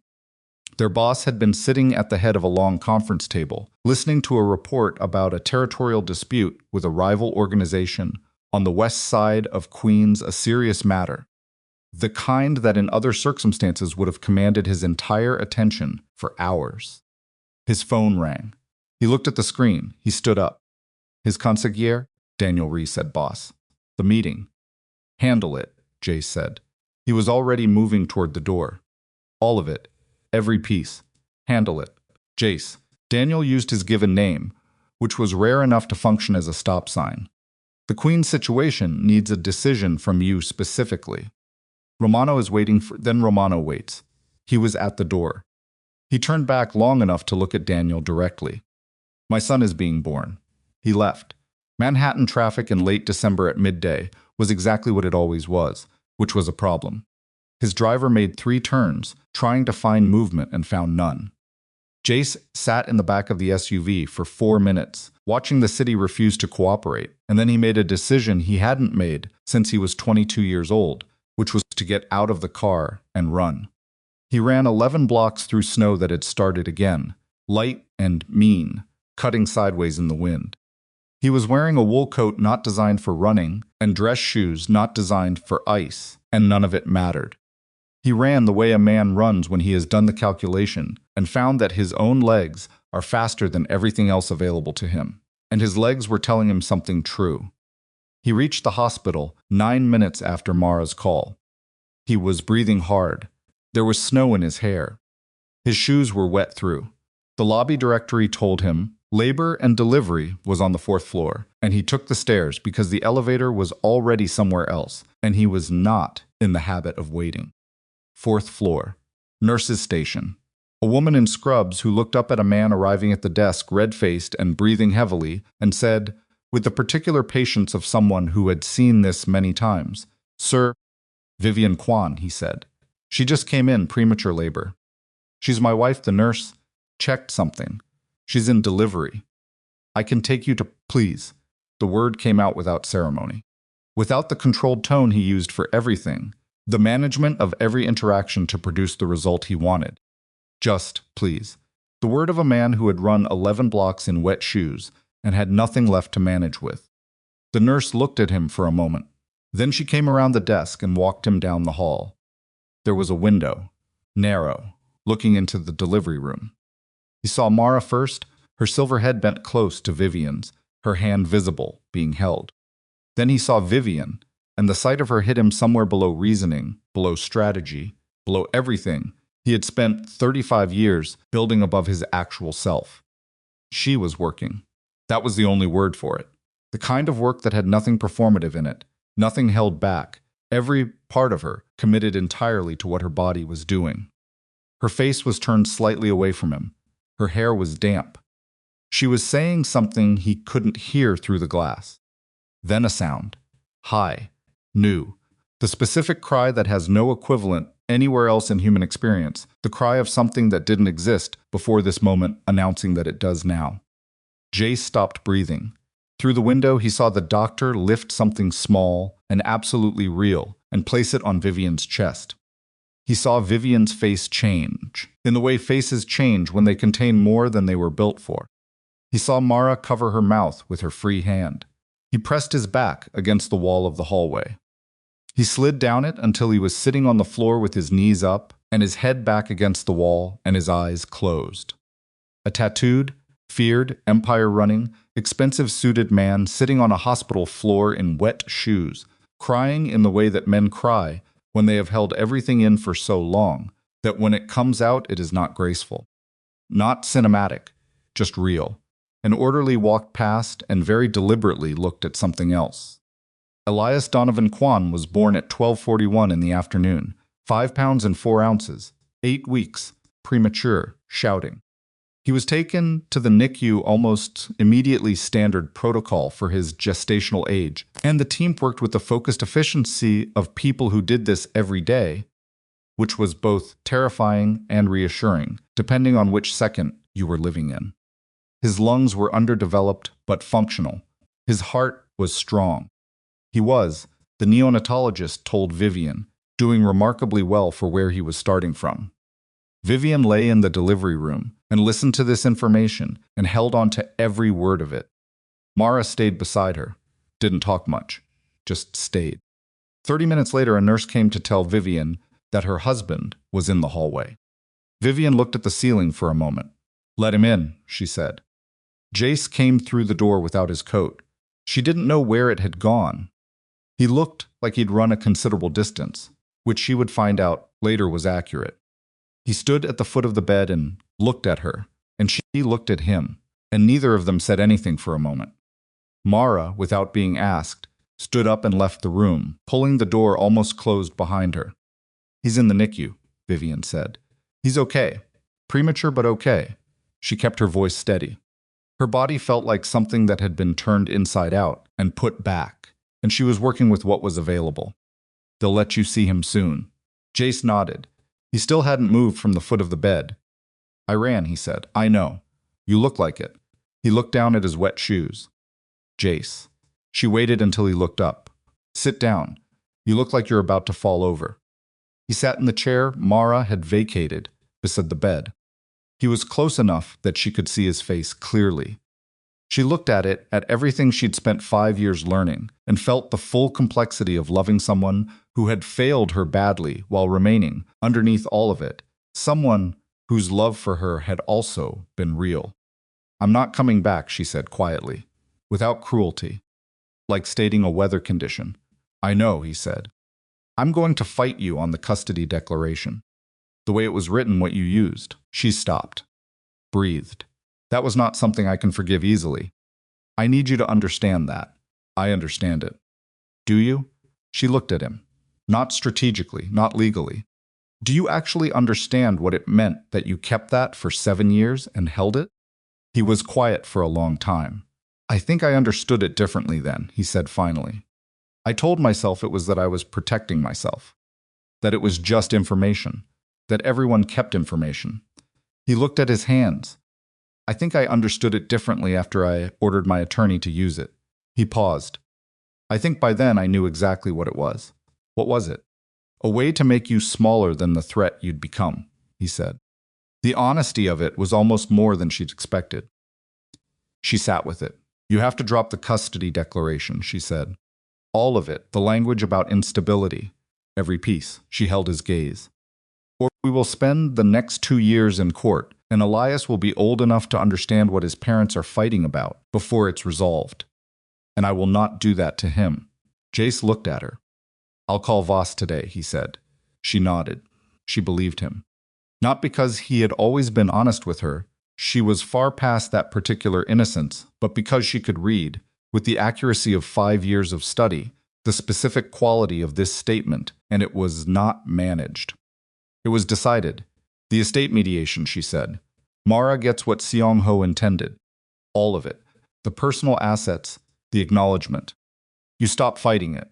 A silence. "The financial records," she continued. "Graham's documentation.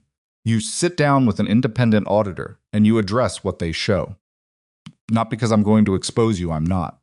But because you're about to raise a son, and the version of yourself that cleans this up is a better father than the one who doesn't." Jace looked at her for a long time. "You're not going to use any of it," he said slowly. "Not if you make it unnecessary." She met his eyes. "I told Patricia I didn't want to destroy you. I meant it. I want Elias to have a father worth knowing." She paused. "The version of you I'm asking for is possible. I've seen it. I've lived next to it. It just needs to be the primary version, instead of the one you bring out for." She stopped. "For the people you're trying to keep." Something moved across his face. Something that went through several stages and landed somewhere quiet. "My father left me the box," he said. "He knew I would find it. He knew I'd find the letter." He looked at the window. "He was trying to tell me something even from—" He stopped. Started again. "I knew what he was trying to tell me. I just didn't want to hear it. I know. I've spent 4 years being angry at him." His voice was low. "For having Mara. For the amendment. He shook his head. "I thought his conscience at the end was a weakness. I thought he was going soft." Vivian said nothing. "Let him find his way through it."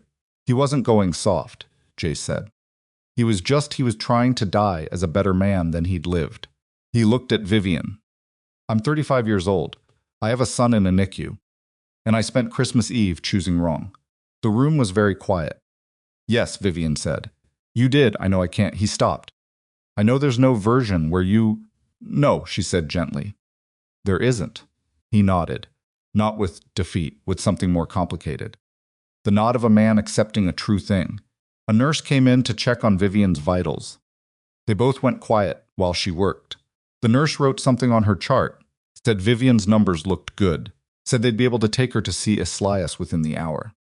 She glanced at Jace, at his damp hair and his wet shoes and his general state of disarray, with the carefully neutral expression of medical professionals who had seen every configuration of family emergency and made no judgments about any of them. When she left, Mara came back in.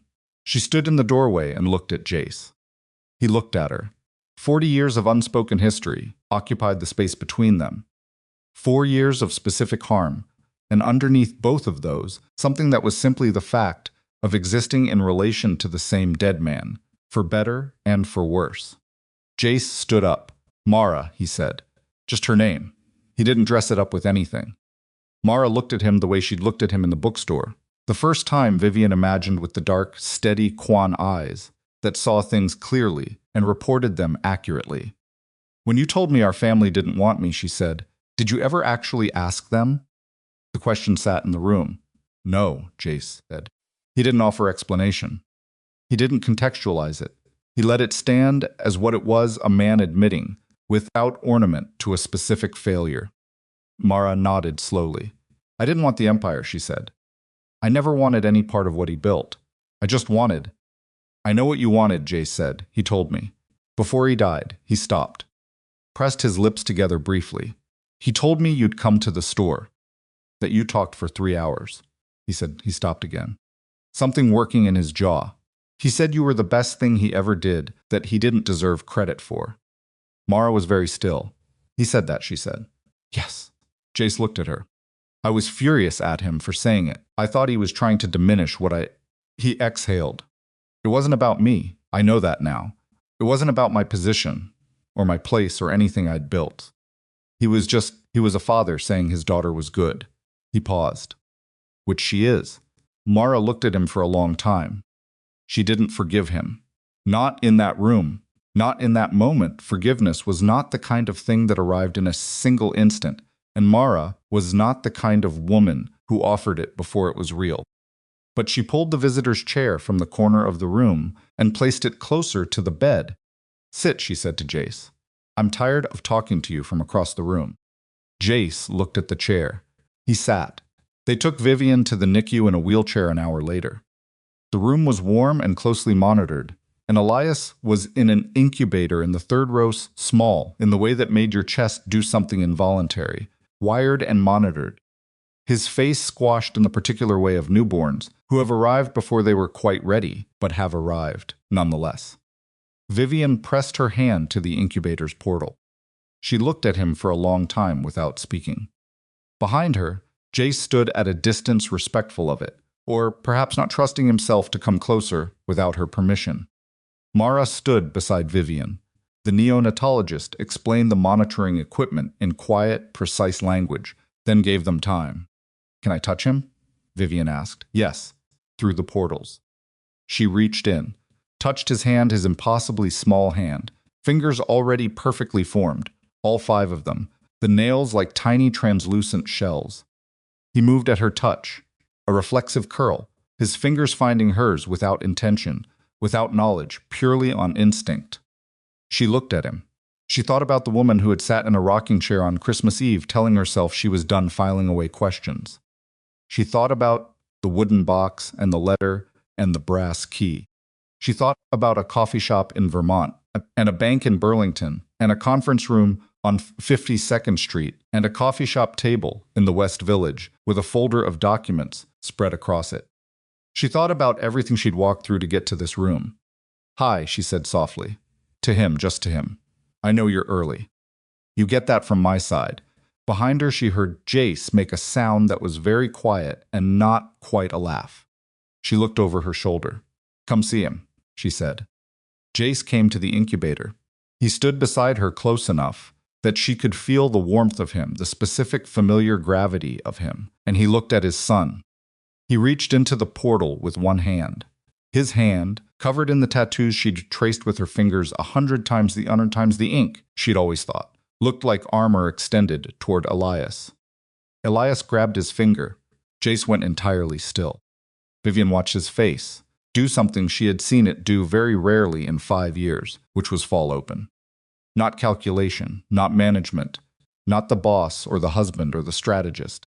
Just a man holding his son's hand for the first time, reduced to exactly what he actually was, underneath everything he'd spent a lifetime building on top of it. They stood at the incubator for a long time. The weeks that followed were not simple. They were not meant to be. The estate mediation took 6 weeks to schedule and 3 sessions to resolve. Mara sat across the table from Jace's attorneys, with Patricia beside her and Graham Sutter on the phone for portions of it, and the trust amendment was authenticated by 2 independent estate law specialists and eventually entered into the record. Song-ho's personal estate allocations went to Mara as specified. The acknowledgement, the formal legal recognition of her as Seong-ho Kwan's daughter, was filed publicly, quietly, without fanfare, in a county court in New Jersey.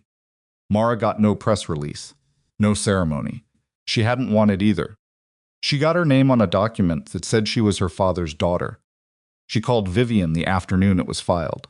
"It's done," she said. "I know," Vivian said. "Patricia called me." A pause. "It's not what I imagined it would feel like." "What does it feel like?" Mara was quiet for a moment, like finishing something that should have been finished before it started. Another pause. "Also, I'm hungry. I haven't eaten since this morning." Vivian laughed. A real one, surprised out of her. "Go eat." "I'm going." A beat, Vivian. "Yeah." "Thank you," Mara said, "for coming to the bookstore." Vivian pressed the phone against her ear. "Thank you for not closing the door on me." The Kwan hospitality audit took longer. An independent forensic accountant pointed through the mediation framework, went through 3 years of transfer records with the specific patience of someone who did not have any reason to hurry. What they found was complicated, not, ultimately, sufficient to establish the criminal standard Vivian had briefly and privately feared it might reach, but more than sufficient to establish a pattern of personal financial benefit routed through corporate structures in ways that violated the company's own governance standards. The consequences were real. Independent oversight was imposed on Kwan Hospitality's financial operations for 2 years. Jace's personal authority over certain account structures was restricted. 2 board members resigned. The empire didn't fall, empires with Jace's diversification rarely did, but for the first time in its history, the legitimate half of the Kwan organization had people inside it whose job was specifically to watch. Jace accepted it. He didn't fight it publicly. His consigliere, who fought most things on instinct, advised him to push back on the oversight appointment, and Jace said no, and that was the end of that conversation. He told no one why, but Vivian, when Patricia reported the outcome, understood. He was cleaning something, in the only way available to him. Not completely, not perfectly, not without cost, but cleaning it. The custody arrangement took 2 additional months to finalize. Jace dropped the psychological instability language from the declaration. On the same day, he'd promised he would, which Vivian had believed he would, and Patricia had been pleasantly surprised by. What replaced it was a straightforward shared parenting framework, Vivian as primary residential parent, Jace with structured and substantial time, every major medical and educational decision requiring agreement between them. Jace's attorney had pushed for more. Jace had said no. Patricia, when she called Vivian with the final terms, said, "He's being reasonable." "I know," Vivian said. "It's not the word I expected to use about him 6 weeks ago." "Me neither," Vivian said. "But there it is." Elias came home from the NICU on a Thursday, in late February, 5 weeks after he arrived, 2 pounds heavier, upgraded from fragile to merely small. Vivian carried him through the door of her apartment in the West Village. Her apartment, her lease, her name on the mailbox, and set him in the bassinet she'd assembled herself, and stood over him for a full 3 minutes without moving. The apartment was a 2-bedroom on the 3rd floor of a building that had old radiators and windows that let in more cold than they should, and a view of a courtyard where someone had left a bicycle locked to a pole so long that vines had started growing through the wheels. It was nothing like the penthouse. It was hers. She put Elias in the bassinet. She went to the kitchen and made herself a cup of tea. She sat at the kitchen table and drank it in the specific silence of A person who is, for the first time in a long time, alone in their own space with their own thoughts, and not afraid of either. Mara came to visit the following weekend. She drove down from Vermont in her truck, arriving late Friday evening with a bag of books she'd selected specifically, and a container of soup she'd made that morning because Mara's version of affection was practical and slightly bossy about nutrition. She held Elias for 20 minutes while Vivian ate the soup, which was genuinely the best soup Vivian had ever had, and she told Mara so. "It's nothing special," Mara said, looking at Elias. "It's really good. It's just stock and vegetables." Mara, "What?" "Accept the compliment." A brief pause. "Thank you," Mara said. Jace came on Sunday mornings. He knocked. He asked if it was all right to come in.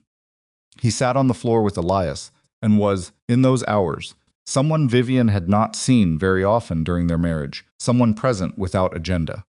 He didn't try to talk about them. He didn't negotiate or position or manage. He sat on her floor and held his son, and when Elise slept, Jace sat quietly and didn't fill the quiet with anything. Once in March, he said, "He has your mouth." Vivian looked up from her laptop. "He has your eyes," she said. They looked at Elias sleeping between them. They didn't say anything else, but the not saying anything else was its own kind of thing. Not the cold silence of the penthouse, not the managed silence of the conference room. Something more ordinary. Something that acknowledged, without requiring resolution, that two people could share love for a third person and still be exactly where they were. Christmas came again in December. Snow arrived in Vermont on the 23rd, the serious kind, the kind that committed.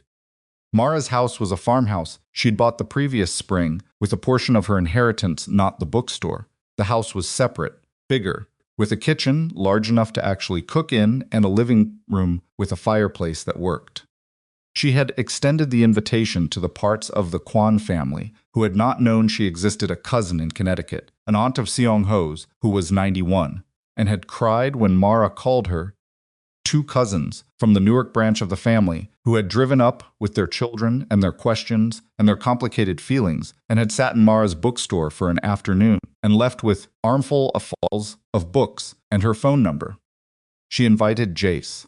She'd written it in a text, "Without drama, Christmas at my house. If you want to come." He hadn't responded for 6 hours. Then, what time? The house was full when Vivian arrived with Elias on Christmas afternoon. She could hear it before she opened the door voices, more than she'd expected, the particular sound of people who are figuring each other out in real time. She stood on the porch for a moment with Elias bundled against her chest, listening. Then she pushed the door open. Warmth, light, the smell of food cooking in the kitchen where Mara was moving between the stove and the counter, with the focused efficiency she brought to everything. The living room had the Kwan cousins' children on the floor, building something out of wooden blocks that kept collapsing, in ways they found unreasonably funny. The 91-year-old aunt was in the best chair by the fire, holding a glass of something warm, narrating something at length to one of the cousins, who was listening with the expression of a person receiving important information they hadn't known they needed. Mara looked up from the kitchen and saw Vivian and nodded once, which was Mara's version of "I'm glad you're here." Vivian nodded back. She found a spot on the sofa near the window and settled Elias against her, and he looked at the lights on Mara's tree with the focused, slightly stupefied attention of an infant encountering lights, for the first time, which was enough to make her chest do that enormous warm thing it did regularly now without warning. One chair in the living room was empty. The door opened at 6:15. The room didn't go quiet dramatically. It went quiet, the way rooms go quiet when someone significant walks in and everyone makes a collective, unspoken decision about how to handle it. Then it resumed, because the children were still building their tower, and the aunt was still narrating, and life was still moving. Jace stood in the doorway without his coat. He'd brought nothing expensive. No wine selected to impress, no flowers curated by an assistant. He was holding Song Ho's wooden box. He looked at the room. At the people in it family he hadn't known he had, a nephew in his sister's chair, his son on his former wife's knee. He walked to Mara. She had come out of the kitchen, wiping her hands on a dish towel, watching him cross the room. She waited. He held out the box. "This should be yours," he said. "It always should have been." Mara looked at the box. She took it without speaking. She opened it. The fountain pen, the photographs, the letters, the documents. Everything Shang-Ho had packed into it with the specific deliberateness of a man trying to correct himself while he still had time. She closed it. She looked at Jace. "Are you sorry because you lost control," she said, "or because you hurt me?" He stood in front of his sister in a house full of family helped keep from her for 4 years, and he didn't manage the answer. He didn't construct it. "Both," he said. "I'm sorry for both. And I know that's not enough." Mara looked at him for a long time. She didn't forgive him. Not in a word, not in a gesture. She wasn't there yet, and she wasn't going to pretend she was, because she was not a woman who traded in pretend. But she pulled the empty chair from the corner. She set it in the circle of the room. "Sit," she said. "I'm tired of talking to you from across the room." Jace sat. Later, after dinner, after the children had been convinced, with great effort, to settle down, after the aunt had delivered what appeared to be a complete history of the Quan family, beginning sometime in the mid-20th century, Vivian sat near the fireplace and watched Jace on the floor with Elias. He was doing nothing remarkable. He was just there on the floor, in his good clothes, stacking blocks that Elias immediately knocked over, making a sound of exaggerated defeat each time that made Elias's face go through a series of expressions that were clearly working toward a laugh. He looked up and caught her watching. She didn't look away. He said, "Can I hold him?" She crossed the room and put Elias in his arms. That small thing that he'd asked, that the asking was real, that it hadn't occurred to him not to ask, said more than anything that had been said in conference rooms, or hospital hallways, or Vermont kitchens. Mara appeared beside Vivian with 2 mugs of something warm. They stood together watching Jace on the floor with Elias, who had found his father's collar extremely interesting, and was investigating it with complete commitment. "He's different," Mara said. Vivian said. "Enough. Is enough enough?" Vivian thought about it honestly. For this, for Elias having a father worth knowing? She looked at Elias in Jace's arms, at the expression on Jace's face, unguarded, unheld, simply and completely there. Yeah, enough is enough. Mara handed her the mug. They stood side by side in the firelight, in the house that Mara had built into a home, surrounded by a family that was real and complicated, and in the ongoing, effortful process of becoming something better than what it had been. Outside, the snow came down over Vermont, in the dark, patient, and indifferent, the way weather moves through years, without noticing what happens underneath it. Jace stayed until after Elias fell asleep in his arms. He stood very carefully, the way new fathers learn to stand when they're holding something sleeping, and laid him in the travel bassinet Vivian had brought. He looked at his son's face for a moment. Then he put on his coat. He said goodnight to Mara, just that, goodnight, and she said it back, and it was small, and it was true, and it was where they were. He said goodnight to the cousins and the aunt and the children. He paused at the door. He looked at Vivian. "Thank you," he said, "for letting me be here." She held his gaze. "Thank you for coming." He nodded once. He opened the door. He left, and the cold came in briefly, and the door closed, and he was gone. Vivian stood in the warm room full of people who had chosen, in various ways and at various costs, to be in this room together. She looked at her son, sleeping. She thought about the woman who had taken a wooden quantum box from a closet on Christmas Eve and walked out into the snow believing she was walking away from her family. She understood now that she hadn't been. She'd been walking toward the one she was capable of building, the one that didn't require her to disappear inside it. Mara came and stood beside her again. They looked at Elias together. "He looks like both of them," Mara said. "I know," Vivian said. "I can't decide if that's hard or not." Mara considered this seriously, the way she considered everything. "Probably both," she said, at different times. Vivian looked at her son's face, at the small, perfect features of him, the specific miracle of a person who was not finished yet and already entirely himself. "Yeah," she said, "probably both." The fire settled in the grate. Somewhere in the other room, one of the cousins' children laughed at something, and someone shushed them without conviction.